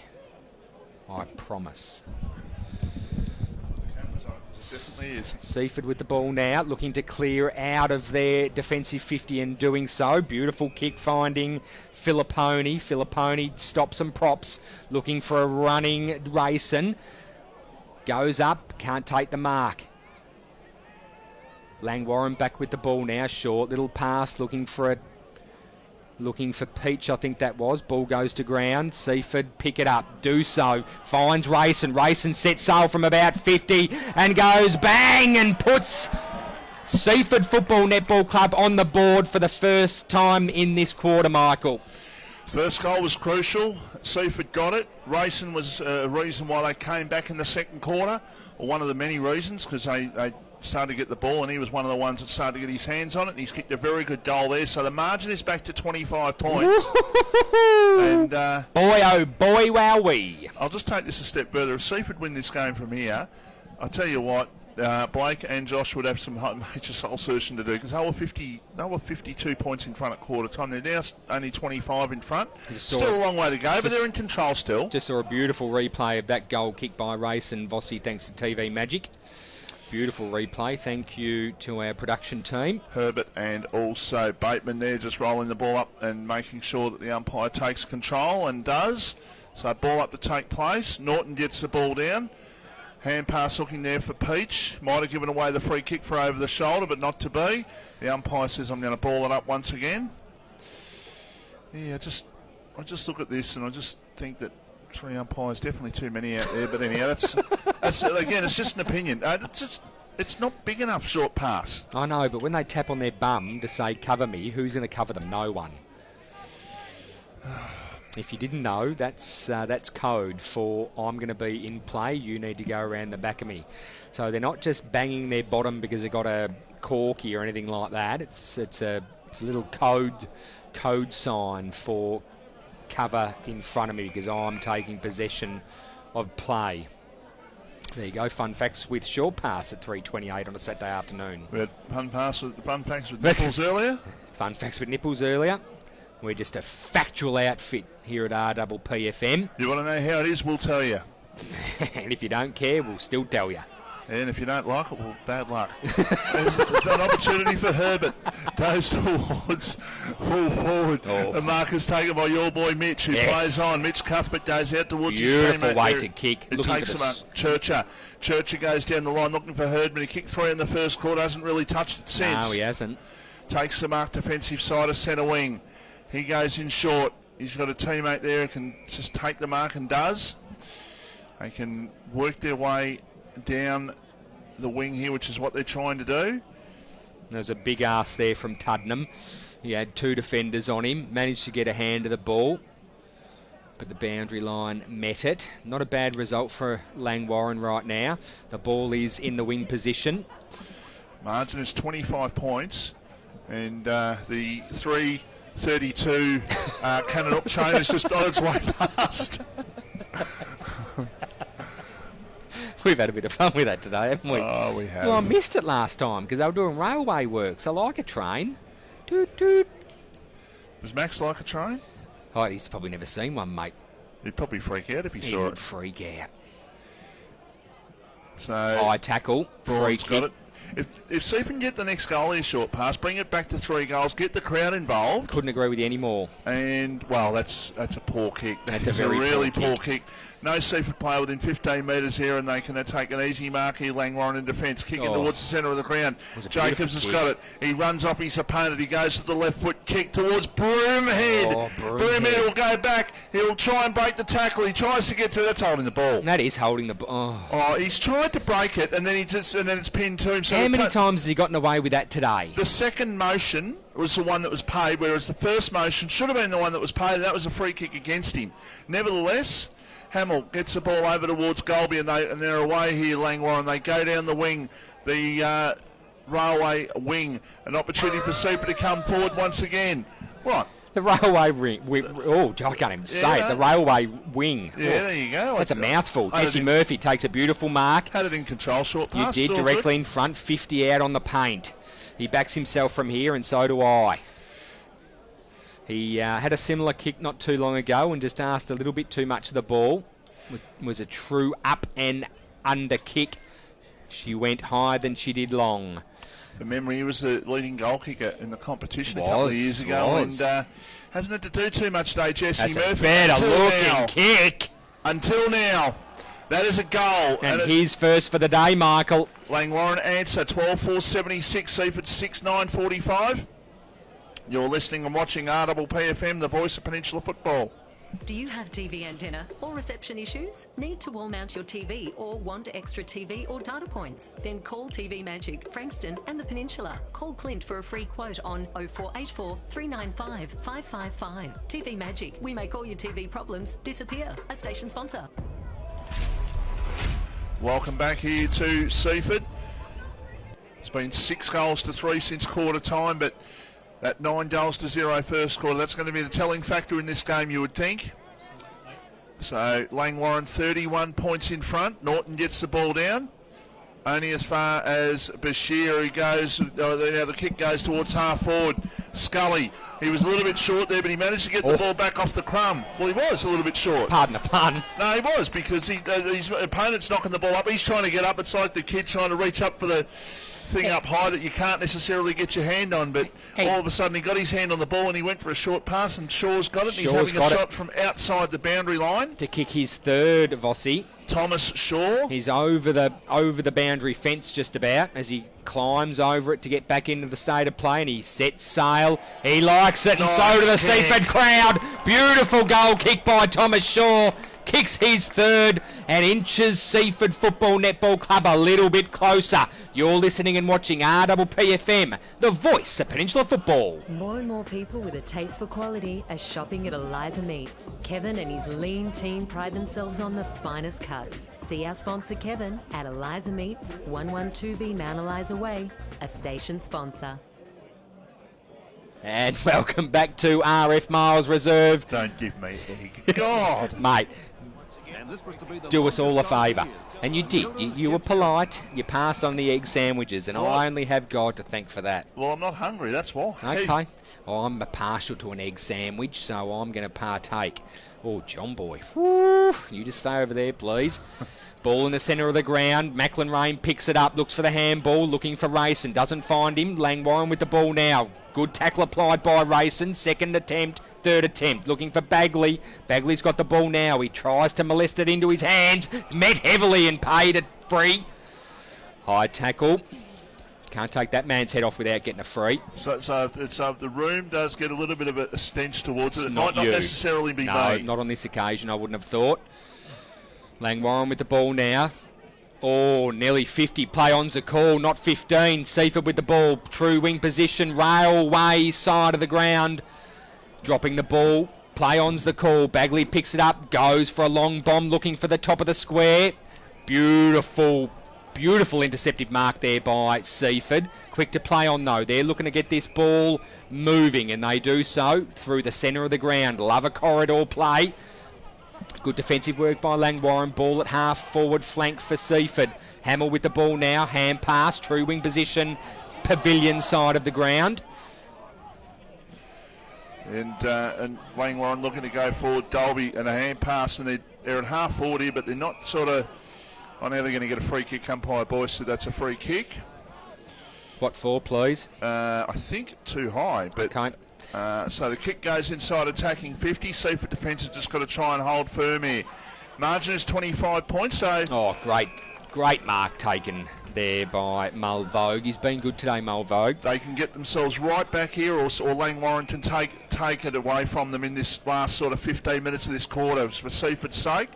And for their 300 game player in Aaron Moulton this afternoon, as the kick goes off target, through from behind, so the margin's 26 points. For Aaron Moulton's sake and the Seaford's sake, hopefully they can make a game of this going into the last quarter. They had a very poor first quarter, and now all of a sudden they are facing a 26-point deficit as the ball to come in from full back. by Tim Broomhead. It is Broomhead, Oh, and that he's is an absolute. That's a mongrel of a kick. He tried to go the big torp there. It's a free kick for holding the ball. Yeah, it is. He Langwarrin dived player on it. just sat No on attempt to get it out whatsoever. That was a good decision by the umpire there. Seaford quick to play on, though, taking advantage of the player on the ground. Bring it down the wing side, pavilion side. Long bomb inside 50. Met by Mitch Cuthbert flies. Smythe with the ball now. Seaford going inside 50. It's a hot footy. Great tackle applied by Seaford. Good attacking football there. That Langwarrin player has sat on the ball before was Nick Tuddenham. He definitely did. So. Yeah, he definitely sat on it, dragged it in, and then tried to hatch it. Ball up, 25 metres out from the Seaford goal. Need a goal here just to try and get themselves right back. It'd be as close as they've been since the start of the game, basically. An opportunity, Broomhead, and gets the ball over towards Braun, who goes in short. Good vision. What Rayson's a got it half forward. Now great little kick by Braun just to find Rayson there. Just lowered his eyes. Another great little kick. The mark has been taken. Filipponi. So of the Josh variety. So can he put this goal through to bring the margin back to 19 points? It's 20 points actually if he's successful. So he's got open goal space. He's crossing the boundary now. You watch him get He's around. He's crossing the arc now, 45. He has the shot. It swings back, but it's way off target. Through for a behind. They've struggled to kick goals from there today, Seaford. 7-10-52, Seaford, Langwarrin 12-5-77. This is first versus third. And remembering if Langwarrin lose today, Mornington can potentially go equal top in terms of percent, not percentage. Langwarrin still be top, but equal on points. Great pack is what I'm mark trying there. to say. So finally got that out. Herdman's got it. He goes in the short pass direction, and the mark has been taken there on the railway side. Next goal crucial in this game. If Langwarrin get it, they've steadied. If Seaford get it, well, all of a sudden we're back to within basically 3 goals. So a long kick inside attacking 50 has been marked there for Seaford. They can play on Braun. He's creating that sort of link-up play, but he missed that one. An opportunity for Mulvogue. On the left foot, goes towards full forward. The numbers are with Seaford and they went out. So they go in short. The ball goes out towards Walton. He went up but he dropped the mark. A kick in short. Now the long kick towards full forward, and it's going to be a mark. Oh. That was a lucky kick there for Langwarrin. It dropped short and into the waiting arms there of a player who was 20 metres out from goal. It might be Dormer, is it? No, it's not. It's Tuddenham. Tuddenham already kicked one. That was a scrubbery-looking kick from Timmy McGuinness, and Lux of Fortune there. Tuddenham in the perfect position. That's why, kids, you always play from the front, because stuff like that happens. Tuddenham with the ball now. Slide angle. He's going to kick it from about 30 out. It'll test the accuracy, but he's a beautiful kick of the football as he sets sail and doesn't make the umpire move at all. It's a goal for the Langwarrin Football Club. You're listening and watching RPPFM, the voice of Peninsula Football. Do you have TV antenna or reception issues? Need to wall mount your TV or want extra TV or data points? Then call TV Magic, Frankston and the Peninsula. Call Clint for a free quote on 0484 395 555. TV Magic, we make all your TV problems disappear. A station sponsor. So, people watching, you can see the scores happening. Kringle 37, Mornington 41. Chelsea well up on Crib Point. Devon Meadows up by only 5 points against Pearcedale as the ball goes forward. Rye up by 15 against Tyre. Tyre making a game of that. They were 6 goals down, I think, at one stage. And Somerville well up. They've taken care of their percentage there. In that one, we'll get Division 1 scores for you shortly. Scully's got it right below us. He gets tackled and he is penalised, says umpire Kim Boyce. That is holding the ball. And the Seaford crowd not happy with that decision, but he was tackled. And it was a good tackle and he didn't get rid of the ball. So I guess you can add 1 and 1 and get 2 there. Shopping at Eliza Meats. Kevin and his lean team. Ball goes out towards the half-back line and goes over for a boundary throwing. Just keep those scores rolling there. Sereno up by 8 points against Mount Eliza. Dramana up by 6 points against Pines. Edifal up by a point against YCW. Bomb Beach up by 54 against Rosebud. And the Frankston Bombers up by 35 See So our sponsor potentially Kevin short pass. at Eliza Meats, 112 Frankston might be able to go Eliza third Way, tonight. a station sponsor. Interesting. And very interesting the fact that I'm calling the game on my own because someone's stuffing their face with food at the moment. Oh, God. Oh, wow, Do you way. have TV antenna or reception issues? Need to wall mount your TV or want extra TV or data points? Then talk to TV Magic, Frankston and the Peninsula. TV Magic are your local TV and antenna specialists. We look after everything. So, ball goes over for a boundary throw-in. We've played 18 minutes in the third quarter. How many is that? 4, 5? Oh, that's easily doubled. You reckon 2? You've had at least 4. Oh.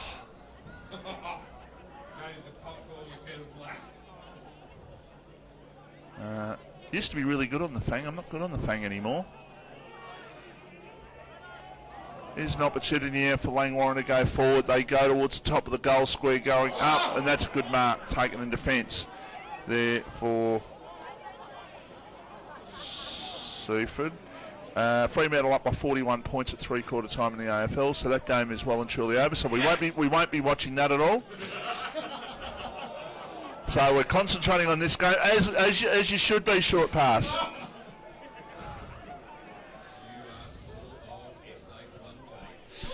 You're gonna miss me in 2 weeks. I'll give you the tip. And you won't have volatile that day either.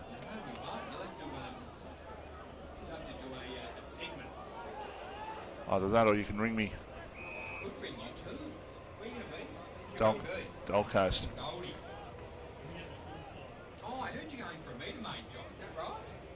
I reckon you look good in gold. As the ball goes to ground, umpire's called a free kick.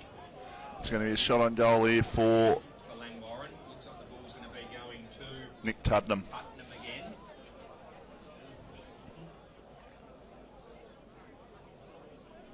Yep. So directly in front is Nick Tuddenham. This to make the margin 36 points heading into time on in the third quarter.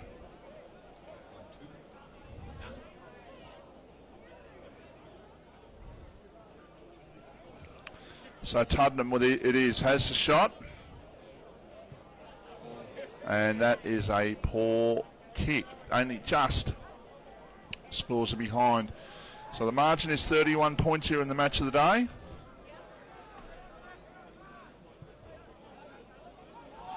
So TV Magic match of the day, and of course got that magnificent meat tray to give it out at the end of the day. Short pass. Got to get Tower. You know, I reckon's in contention for it right now. I reckon your brother from another mother might be in contention for it at the moment. And I've got a few, so who's that? Big Red. Big Red. Big Red's. He's been very good with his clearances today, hasn't he? He's given his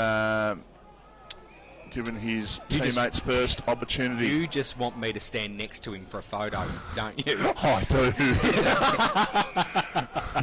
Well, he's going to tower over me. I'll give you the red hot tip, but I reckon I beat him in the beard category. If Big Red does get the award, you're in the photo. I'm not. No, you have to be. You have to be. Seaford for a set shot here. Butner. And it's Butner with the ball. He's been good today, Butner, young Butner. Tell you what, he had a great first quarter, although Seaford weren't flash, but he's had a great first quarter. High, up and under, top of the square. What a beautiful mark taken there by Thomas Shaw. Oh, she hasn't paid it. It's not marked. Oh, it's she's saying touched off the boot. Ah, that's why. I was going to say it's a mark, but it's touched, so we didn't pick that up. So the umpire obviously has. No, she was in perfect position to see that, and she was, credit to her, she was straight on her whistle, and she was hand signalling that the ball was touched off the boot. No, Kim's about 80 metres closer to what we are, so that's fine. There's a snap at goal by Broomhead has missed. Oh, it's nearly snapped that bloody goalpost in half too. Langwarrin quick to play on, quick kick out of defence. Ball's in wing position in front of the Pavilion side. Got the decision right, obviously. I didn't see the touch, Kim obviously did, but it's taken away the drama of the mark. That mark was a super mark by Thomas Shaw at the back, wasn't it? No question at all. Beautiful mark.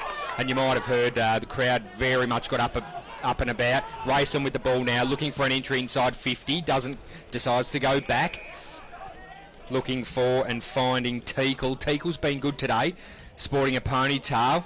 Shaw just stopped and propped there. Should have flown for the ball, didn't. Ball goes to ground and picked up by Broomhead, looking to go inbound. Umpire just getting in the way.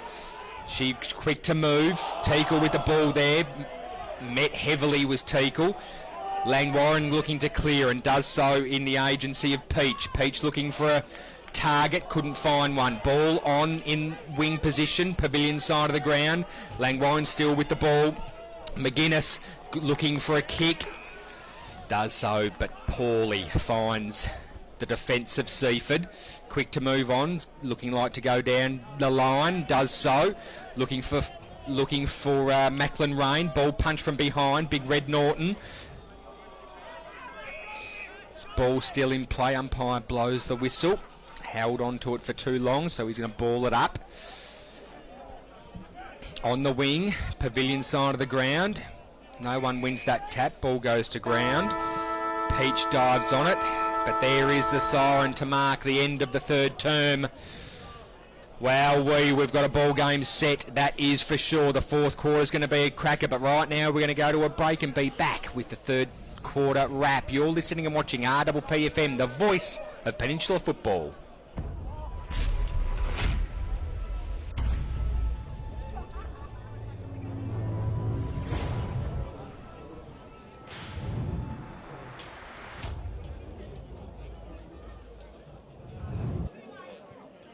There's a quiet revolution happening on the rooftops of Australia. And at Solar Heart, we're proud to be leading the charge. One home, one family, one solar panel at a time. Helping smart Aussies make a real difference to the planet, cutting their energy bills and connecting them to their smart energy future. Get smart, get Solar Heart.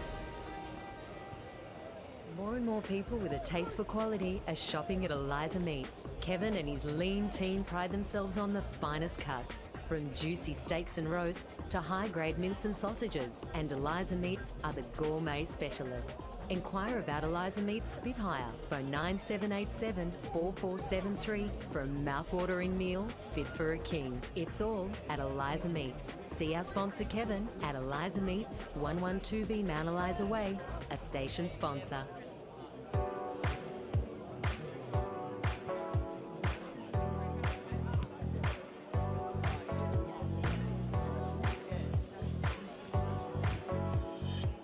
Do you have TV antenna or reception issues? Need to wall mount your TV or want extra TV or data points? Then talk to TV Magic, Frankston and the Peninsula. TV Magic are your local TV and antenna specialists. We look after everything. TV, home theatre, satellite, plus all electrical work. Visit us at tvmagic.com.au or contact Clint for a free quote on 0484 395 555. TV Magic. We make all your TV problems disappear. A station sponsor.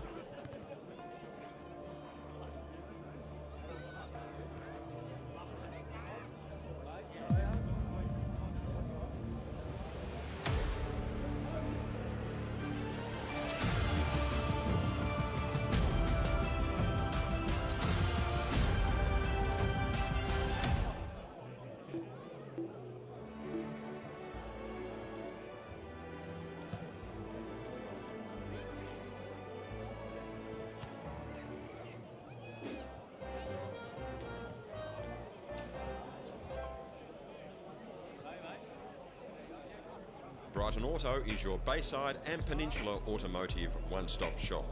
This all-in-one award-winning Mitsubishi, MG and SsangYong dealership is also offering Holden certified parts and service. They have a huge range of new, demo and used vehicles, plus factory-trained service technicians. Your proud RPPFM station sponsor, Brighton Auto, will also ensure your dream car is well within reach and kept in great hands. Why not visit brightonauto.com.au or find them at 67 Nepean Highway, Elstonwick, LMCT 10680.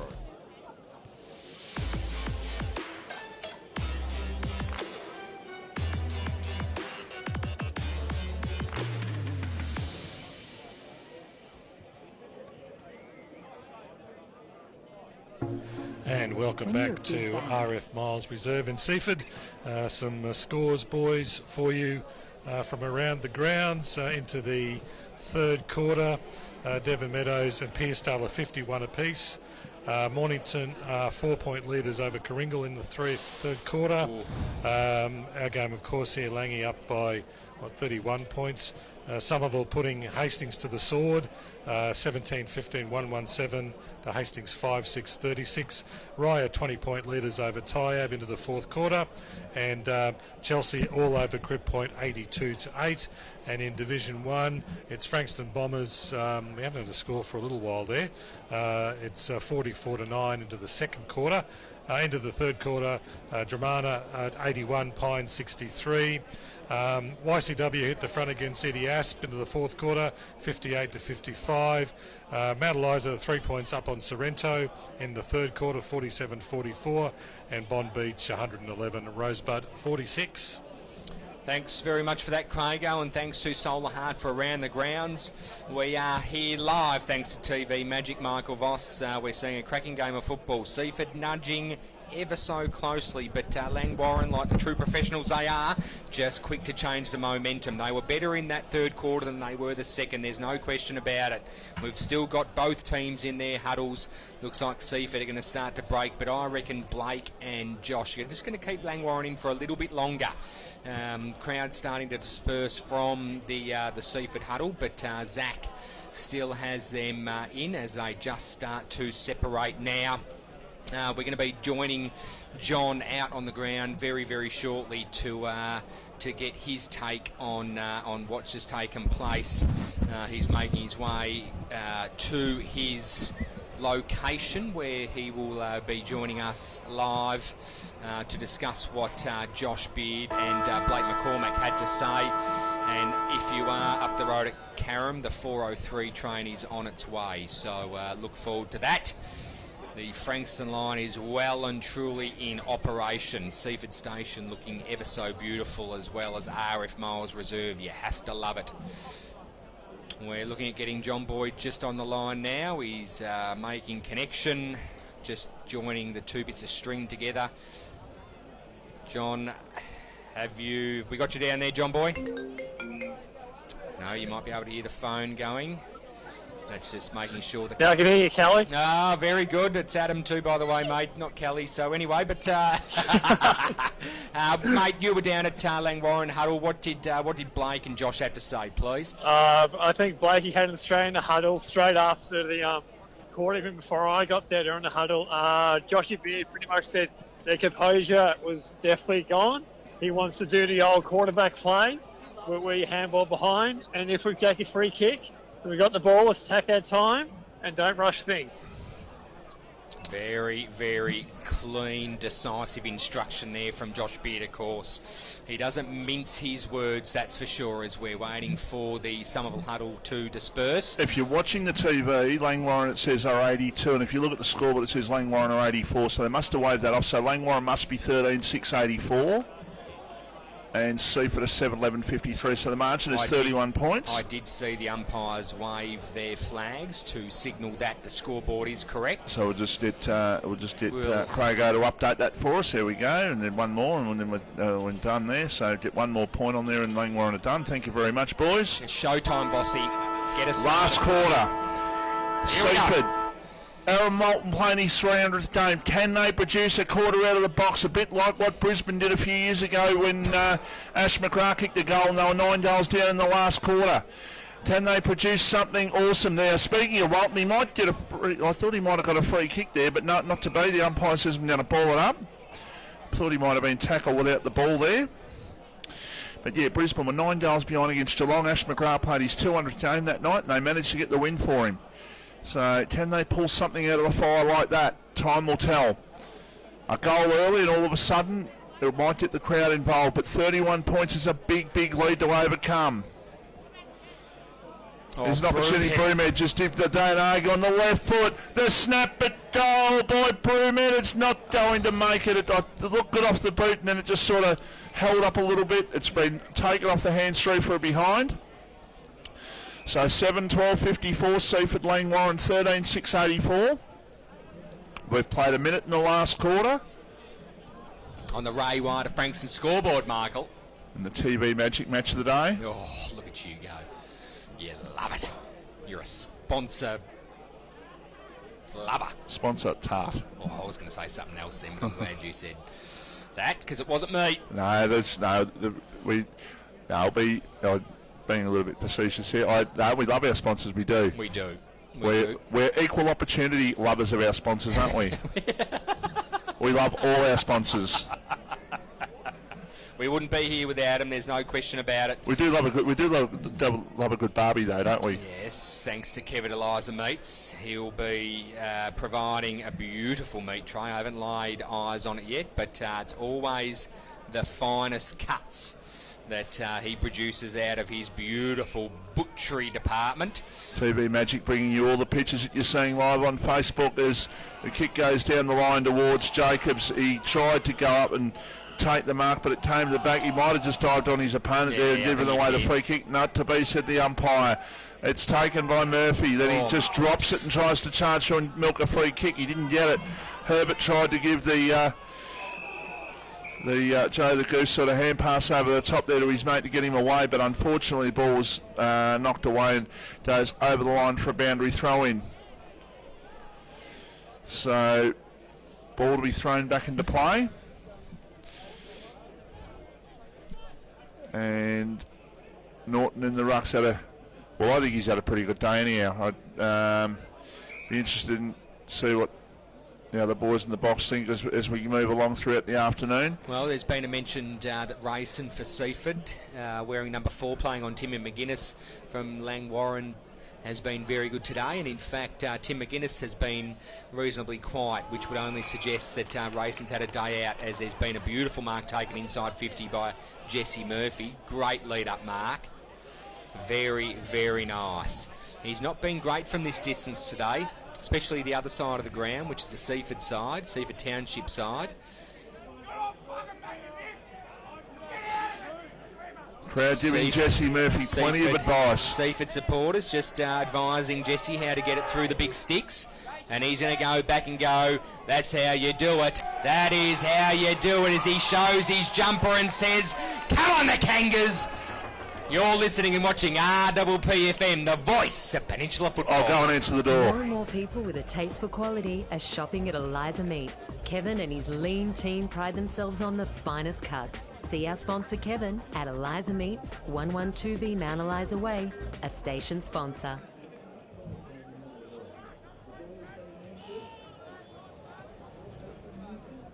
But there was about the other person left, so she's not. I don't think she's ready yet. She's not ready yet. I think she wants to see another couple of minutes of this game just get underway, as there's been a beautiful kick and mark taken for Seaford. About 56 out, I would have thought. By Butner. By Butner. Butner's standing up again.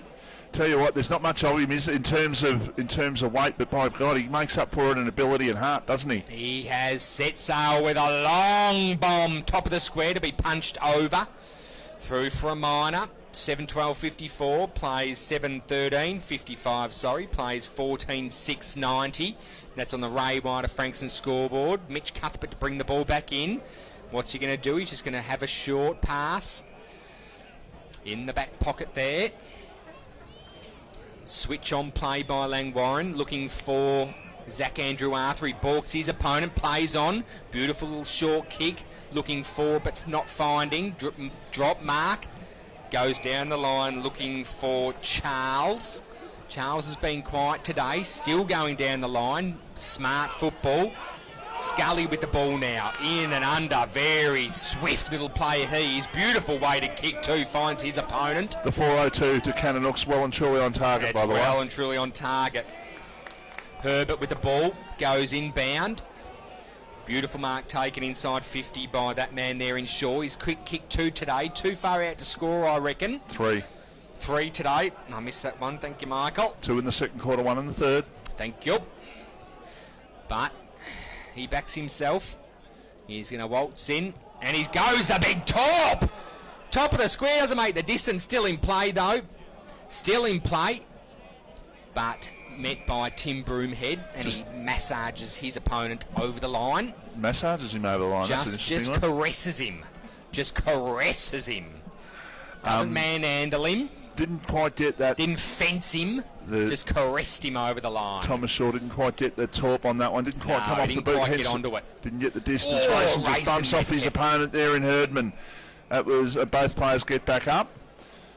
They ran into each other from different points of the compass here, and the umpire says, I'm going to ball it up. Different points of the compass. I like that one. So Red with that tap. There's a hand pass towards Racing. They're trying to get the ball, but Langwarrin they're just holding things up at the moment. Well, that's because there's no one forward of the footy, Vossi. They haven't conceded a goal in 7 minutes in this last quarter. Short pass. Seaford plugging all the spots at the moment. Now they've got some numbers forward of the football.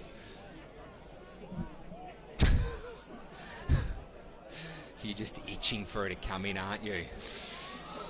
There's a shot, and there is a behind to Bashir. 7:14:56. This game's over. It's over when the fat lady says it's over, Michael.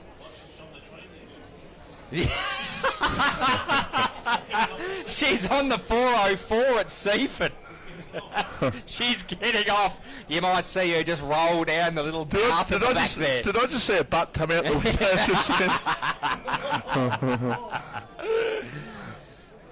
You would have seen it. You'd see it from the moon. She's girthy, is the fat lady. But gee, she's got a beautiful set of pipes on her when she sets sail from the rafters. Woo-wee! Yeah, 8 minutes played in the last quarter. What Seaford needed to do is score an early, a goal or two, but Langwarrin have been able to keep them at bay for 8 minutes so far. And the more it ticks over, the more it just they're not going to get themselves back here. Seaford, they need a spark from somewhere. If they can get a spark, get a goal, big mark, great goal, whatever. They just need something, but right now it is just not happening. Devon Meadows and Pearsdale are level at 51 points apiece. Bashir very slow to get up off the ground. Vossi was met heavily by Big Red Norton. Zach Andrew Arthur with the ball now, inside 50 entry for Langwarrin Football Club. Ball goes over Jesse Murphy's head, but he gathers it. He manages to get the handball out. Umpire calls play on. Seaford with the ball now, looking to clear.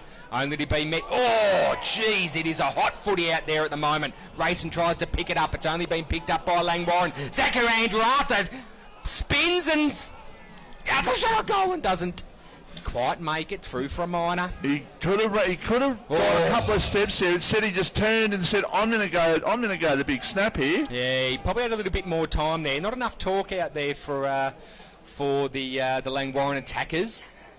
Langwarrin have only kicked 5 goals since quarter time, but they kicked 9 in the first quarter, so 14:7:91, play 7:14:56. Beautiful mark taken by Doyle from Seaford. Ray White, Frankston scoreboard. Walton, the 300 gamer, goes long towards half forward, looking there for Shaw, couldn't take the mark.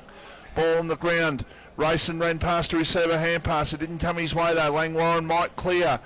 Well, they might not now. There's a hand pass over the top looking for Walton. He's got it at beautiful half kick. forward. Kick to Broomhead. Selfish Walton just goes inbound rather than bombing at goal. I've already declared it, but if there's any chance, Broomhead must kick this. Oh, I totally agree. Oh, but you can't say that you've called it, and then if Broomhead kicks it, they're a chance. No, you've called it. You're leaving an open mind. You're not putting your reputation on the line here. I am. He misses. See, they're gone. I told you.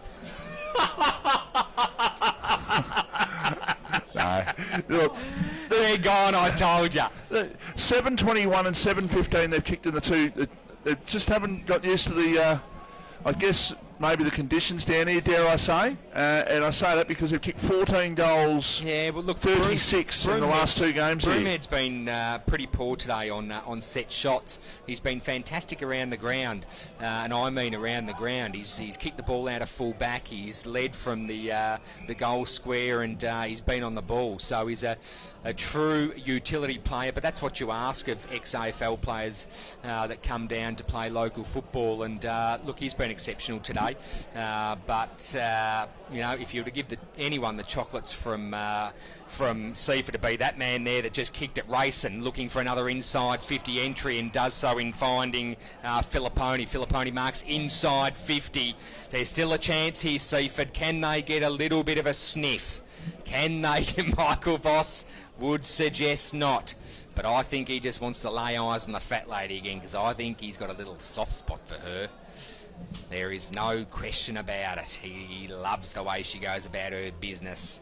As Filipponi sets sail and goes bang! Straight through the hay-diddle-diddle. The umpire does not move and marks the double fingers to mark the goal. Beautiful goal kick by Seaford. You're listening and watching RPPFM, the voice of Peninsula Football. Do you have TV antenna or reception issues? Need to wall mount your TV or want extra TV or data points? Then call TV Magic, Frankston and the Peninsula. Call Clint for a free quote on 0484 395 555. TV Magic, we make all your TV problems disappear. A station sponsor. In the game down at the RJ Rowley Reserve, Raya 3 points in front of Tyab in the last quarter. Not sure how long to go in that one. Big Red goes with a barrel outside of the outside of the centre square after being paid a free kick by the umpire that was out of play.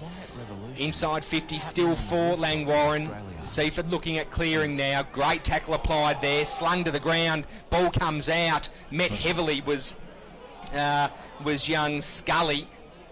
Goes to ground. Umpire to come in and throw the ball up. I don't believe that was Scully.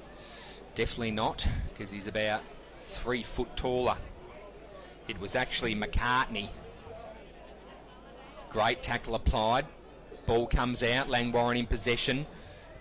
They're weaving and ducking. Oh, luck is an absolute fortune. There was traffic there. Jeez. There was traffic there, and somehow that's weaved between the players in front, and it's gone straight into the waiting arms. And all of a sudden, Langwarrin are going to have a shot goal. Well, you would expect that this is going to seal the game. If you can go back and dob this, you would reckon the fat lady will be joining us very, very shortly. And can I just send a memo to the fat lady? Please don't attack my shoulders. She likes to get on them. Oh, got really sore shoulders. Please do not attack my shoulders. Through for a minor. Scoreboard reads 8:15.63. Trailing Langwarrin 14-8-92. We've played 13.5 minutes in this fourth term. Seaford to bring the ball out. Long bomb centre of the square. Racing with the ball now. Quick little handball off. It's a run race. Gotta love that. They're off for the races. There's a beautiful kick inside 50. Ball goes to ground, picked up by Cuthbert. Cuthbert wants to clear, and he does so, looking for and finding Bateman. Bateman with the ball now. Weaves, ducks, looking for the short kick, finding McGuinness. McGuinness takes the mark. Half back flank for Langwarrin. What's McGuinness going to do here? He's going to go the switch. He goes, looks for the switch, finds. Can't quite pick up that player there. Looks like it's Mulvogue. Mulvogue, ball goes to ground. Umpire's going to come in and throw the ball up. Seaford are desperate. They know the end is near. They want to do the right thing by Aaron Walton. There's no question about that, but I think it might just be a little bit too late. Michael Voss, I don't say it often, but you might be right. Oh, it's a failing of mine, short pass, let's be honest. The 4-12 is on its way to Canada. Yep, it's about 30 seconds behind time though. It is. And Stacks on the pill, wing position. They've had more scoring shots, Seaford. They've had more scoring shots. Yeah, just haven't been able to slot it through the big sticks. So there's something to take out of it. Red Norton with the ball just juggles it mid-air. Ball goes to ground, looking for finding Tim McGuinness. Quick to play on. He goes inbound looking for Jesse Murphy. Couldn't quite take the mark. Seaford in possession of the ball now. Can they clear? Ball goes to ground. Jesse Murphy picks it up. Looks like it's going to be rushed over, and it does. Umpire to throw the ball back in. Half forward flank for Langwarrin. Railway side of the ground. 15.5 minutes played. Ball thrown back into play. Taken by Patterson, gets the hand pass, but it was cut off there for Seaford. Now they can go, or try and go forward there through Teakle, but he got dispossessed. Or that might have been a throw, actually. I might not have seen that. Might have been out of shot. Matthew just been tackled there. Didn't have the ball. Umpire didn't see it. Free kick. Ball up right on centre half forward here for the Langwarrin side, who lead at the moment 14-8-92, Seaford 8-15-63 on the Ray White Frankston scoreboard. Here's an opportunity for Peach. Goes to the quick kick to full forward. Got tackled, so the ball dropped short, and the mark has been taken there by Jacobs in defence for Seaford, who goes out towards the broadcast side. That's a good take there by not Smith but Smythe. Smith with a Y. Spells Smythe. Gives a little handball off. Smythe still with the ball inside 50. Rubbery looking kick, finding the defence there of Seaford. Racing with the ball now. Too tough is Racing. Breaks one tackle, two tackle. Couldn't quite get it out. Ball looks like it's going to go inside 50 again, only to be met by Seaford's defence. He's weaving, not sure what to do with it. There's numbers backing Langwarrin. Met heavily there. Ball goes to ground. Half forward flank for Langwarrin. Patterson with the ball now, looking for Bagley. Couldn't find him. Ball's punched out of bounds. Crago, there are two very close games in Division 1 happening at the moment. I can tell you that Sorrento are 3 points up on Mount Eliza. Oh! And Frankston YCW are 6 points up on Eddie Asp. And Rye are now 5 points up on Tyab. Go the D's. No offence, Tyab. Mornington are 7 points up on Coringal. There's about 4 or 5 close games happening around the peninsula this afternoon. It's great to see. Scully with a third and fourth attempt. Jeez, he's quick underfoot, is young Scully. The boy donning the helmet. You don't want to take him on in a foot race. I'll give you the red hot tip. Short kick finding Walton. Walton, another short kick. Finds his teammate there in Bashir. Bashir goes long, looking for an opponent there, but finding one, and Shaw with his fourth, just something from nothing, kicks into space. Shaw able to run onto it, Michael. Woo, Jesus. Thomas made a sure thing of that short pass. He most certainly did. You're listening and watching RPPFM, the voice of Peninsula football. More and more people with a taste for quality are shopping at Eliza Meats. Kevin and his lean team pride themselves on the finest cuts. See our sponsor Kevin at Eliza Meats, 112B Mount Eliza Way, a station sponsor. Seaford, and it is Seaford with that goal by Thomas Shaw. They probably 10 minutes to go, they're 4 goals behind, but here's an opportunity for Langwarrin to go on the right foot.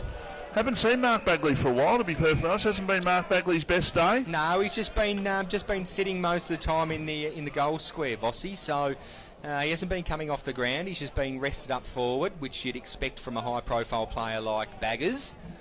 Of course, Mark Bagley we're talking about from Langwarrin, ex-Essendon. Over 100 games, I reckon close to 150, I reckon. Yeah, I think so. Off the cuff there. Short pass, and the mark has been taken by Cornford for Seaford at full back.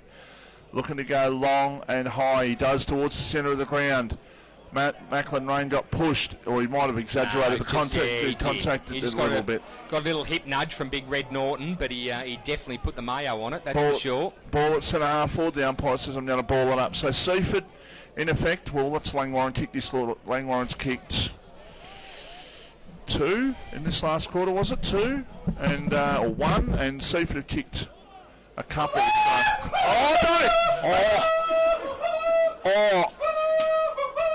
Oh, the fat lady's just absolutely ruined my shoulder. I told the fat lady not the shoulder. She just comes and goes with the wind, doesn't she? She's sneaky. You never know. Always watch. You never know. But she's always quick to get out of here because we're right next to the Seaford cheer squad, and gee, she darted out there, breeches in tow. See you, fat lady. Thanks for joining us once again. She has called it, so that's a wrap. But there's still plenty of football play. We've just gone time on in the fourth quarter. 14-8-92 plays Seaford 9-15-69. It's going to be 2 from 2 for the Langwarrin Football Club. You heard it here first by our beautiful mascot, the fat lady, Michael. And I'm sorry, I tried to get her away, but you shouldn't have said anything about your shoulders. She's a beast of a woman. She'll climb you like a ladder. She'll make light work of you. Don't you worry about that. I don't think my shoulder's going to be the same. You are her type. Don't you worry about that. I heard she likes big red beards, actually. No. She doesn't like redheads. She doesn't like the extra chromosome, apparently. She only likes a couple chromosomes. Redheads have too many chromosomes. 21.5 minutes in the last quarter. It is Langwarrin by 23 points. They kicked 9 goals in the first quarter. Hasn't been a great 3 quarters from them since then, but they have got the job done. They have. And they will win the game. Young Jacobs with the ball now, looking to go straight through the corridor. Oh, good attempt at a mark there by Patterson from Langwarrin. Peach with the ball, looks to give it off, finding Smythe. Great smother there by Seaford. Racing there, looking to pick the ball up. Scully with the ball now, runs into an open goal and goes bang!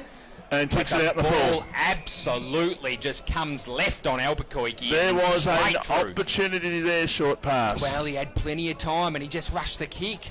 Absolutely whiffed it off the foot. Out of bounds in the full. Ball being retrieved from Seaford train station. We'll be with you shortly. No, ball comes back now. Short kick finding. No, ball. Umpire asked the ball to come back. But that play there was Peach. Umpire calls play on. A long kick looking for Big Red Norton. Couldn't quite take the mark out of the pack. Ball goes to ground. Jacobs picks it up, but he's met heavily. Umpire comes in to throw the ball up. Seaford have been good today. Langwarrin better. As I mentioned, 2 from 2 now. Langwarrin are back in town. Somerville was just a blip for them. And Seaford will be without a win in their 2 games here in the senior-wise. Yeah, absolutely. Isn't that interesting? Very, very interesting. Ball is on wing position to be thrown up by the umpire. Pavilion side of the ground. Seaford in possession of the ball now, looking for targets, couldn't find one. Short handball to Jacobs. Quick kick looking for Rayson. Ball goes to ground, picked up by Langwarrin.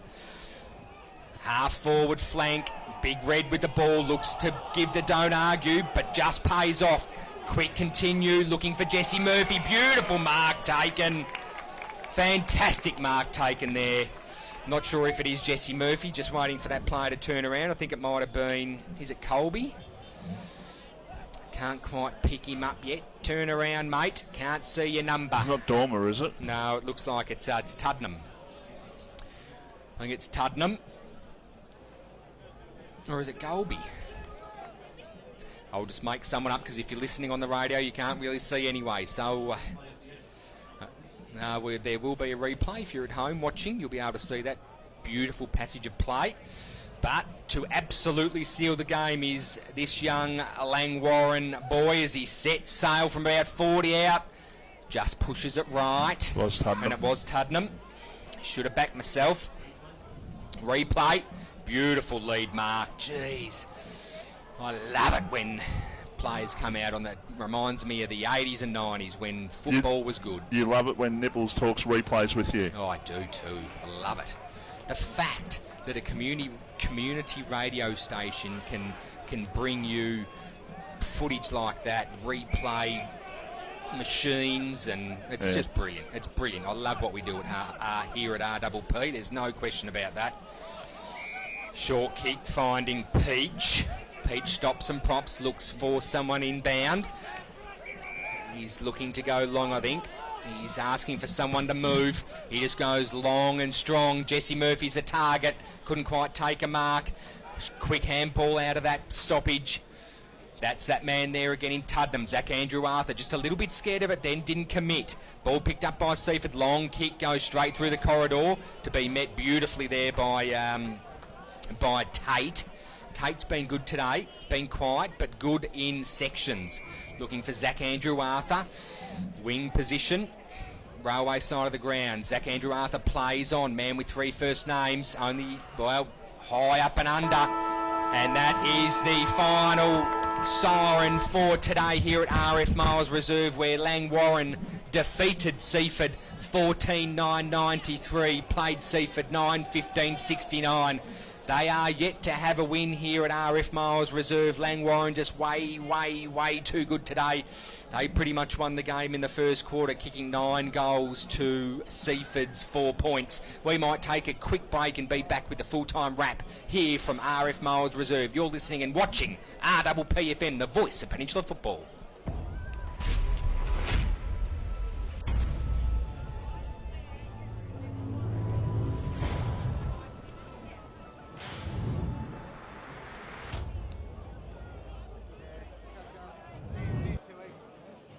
There's a quiet revolution happening on the rooftops of Australia. And at Solar Heart, we're proud to be leading the charge. One home, one family, one solar panel at a time. Helping smart Aussies make a real difference to the planet, cutting their energy bills and connecting them to their smart energy future. Get smart, get Solar Heart.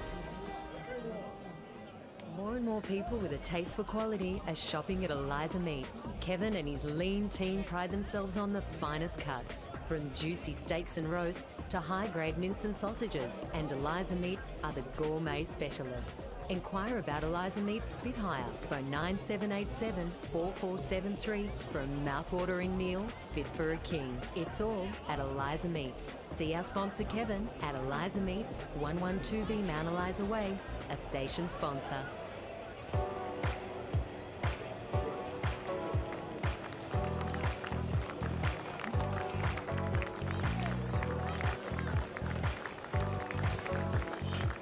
Do you have TV antenna or reception issues? Need to warm out your TV or want extra TV or data points? Then talk to TV Magic, Frankston and the Peninsula. TV Magic are your local TV and antenna specialists. We look after everything: TV, home theatre, satellite, plus all electrical work. Visit us at tvmagic.com.au or contact Clint for a free quote on 0484 395 555.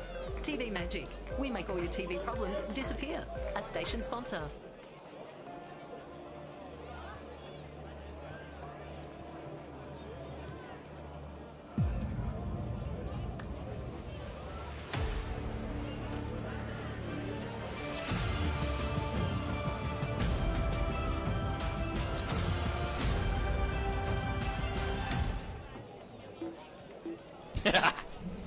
And welcome back to RF Miles Reserve as we just saw makeup leave Michael's Bonts. During those amazing sponsors, we actually witnessed a fantastic scene where Aaron Walton was chaired off for his 300th game and had a guard of honour almost, wasn't it, Vossi, by both Langwarrin and Seaford. And his 2 kids came across too. And his 2 kids come across, which, look, it's just beautiful. It's what local football's all about. It's about individuals and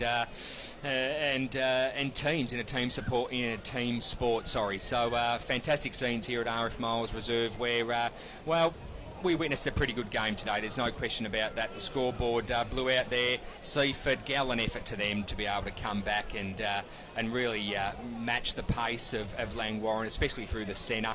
The defence stood up, keeping until about 15 minutes of the last quarter to Langwarrin to 5 goals since what was it, the second quarter, wasn't it, Michael? So hats off to Langwarrin, great outfit, and look, they're only going to get better. They were beaten convincingly by Somerville a couple of weeks ago, and needed to come to Seaford today and get the chocolates, and they certainly did that.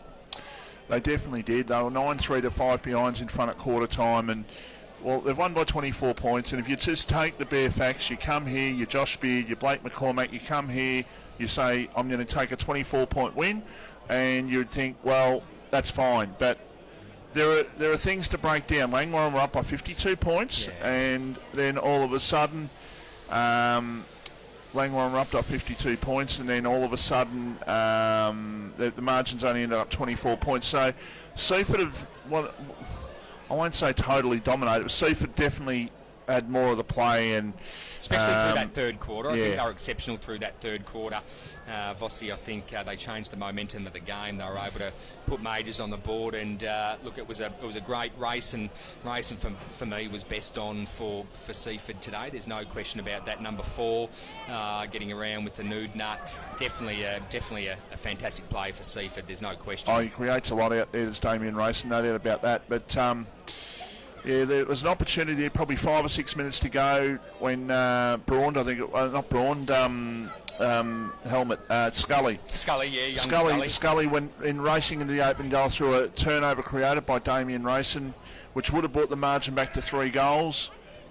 Maybe still 5 minutes or so to go then. You just never know. But realistically, Seaford's goal kicking is something that they need to fix. They need to fix fast because the finals is only a month away, and 7-21 and 9 goals 15 just ain't going to cut it come finals time.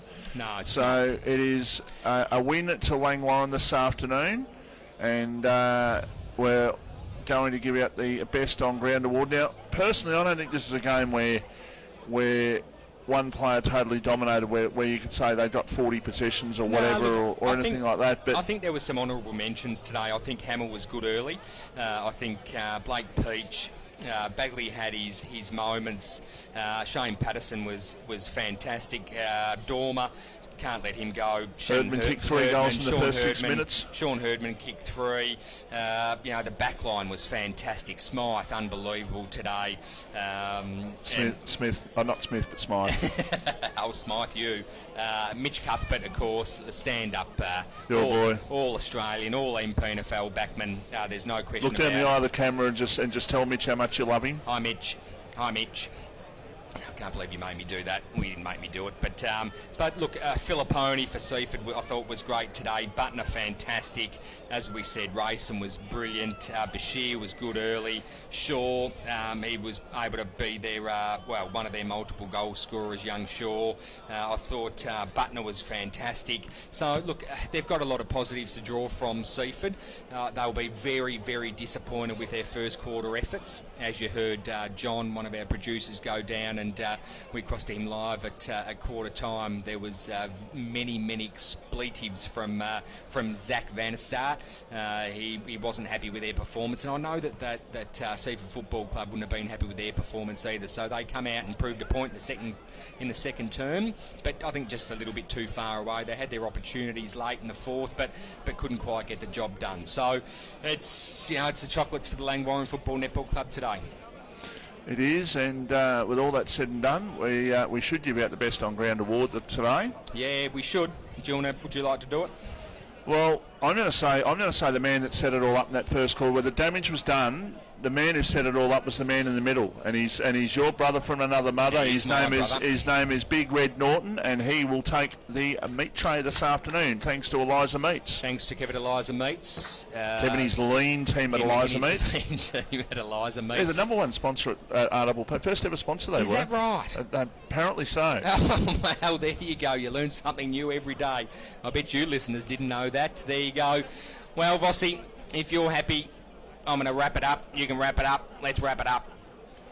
Let's totally wrap it and make sure it stays shut. Absolutely. I'd like to thank Taylor joining us from the Seaford Football Netball Club. She was a star. She's a superstar. She was packing. She was another word, but I'll use packing. Packing darkies. Yeah, She certainly was, but she was a star and she got through and gave us a good rundown on how Seaford were going in the netball and promoted their Ladies' Day coming up. Yes, Ladies' Day next week, Saturday, $40 at the gate if you want to join in on that.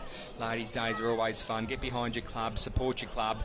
They're a fantastic place for kids and for families alike. I'd like to thank, of course, you, Michael Voss, John Boy, one of our producers, comes on air every now and then, Craigo, Master Button Pusher, and around the grounds extraordinaire, to Nipple Susovic, our executive director, producer, editor, you name it, president, weather perfectionist. And well, that is a wrap from us here at RPPFM. It's been a pleasure. Thanks to TV Magic for getting us here. We would like to wish you a very good week in your life, and we join us next Saturday live from 9 a.m. at the Bendigo Bank Studios for the Toe Punt Football Show. That and is a wrap from Volatile us. Vossi. And Volatile Vossi, the juggernaut that is. That is a wrap from us. Enjoy your week.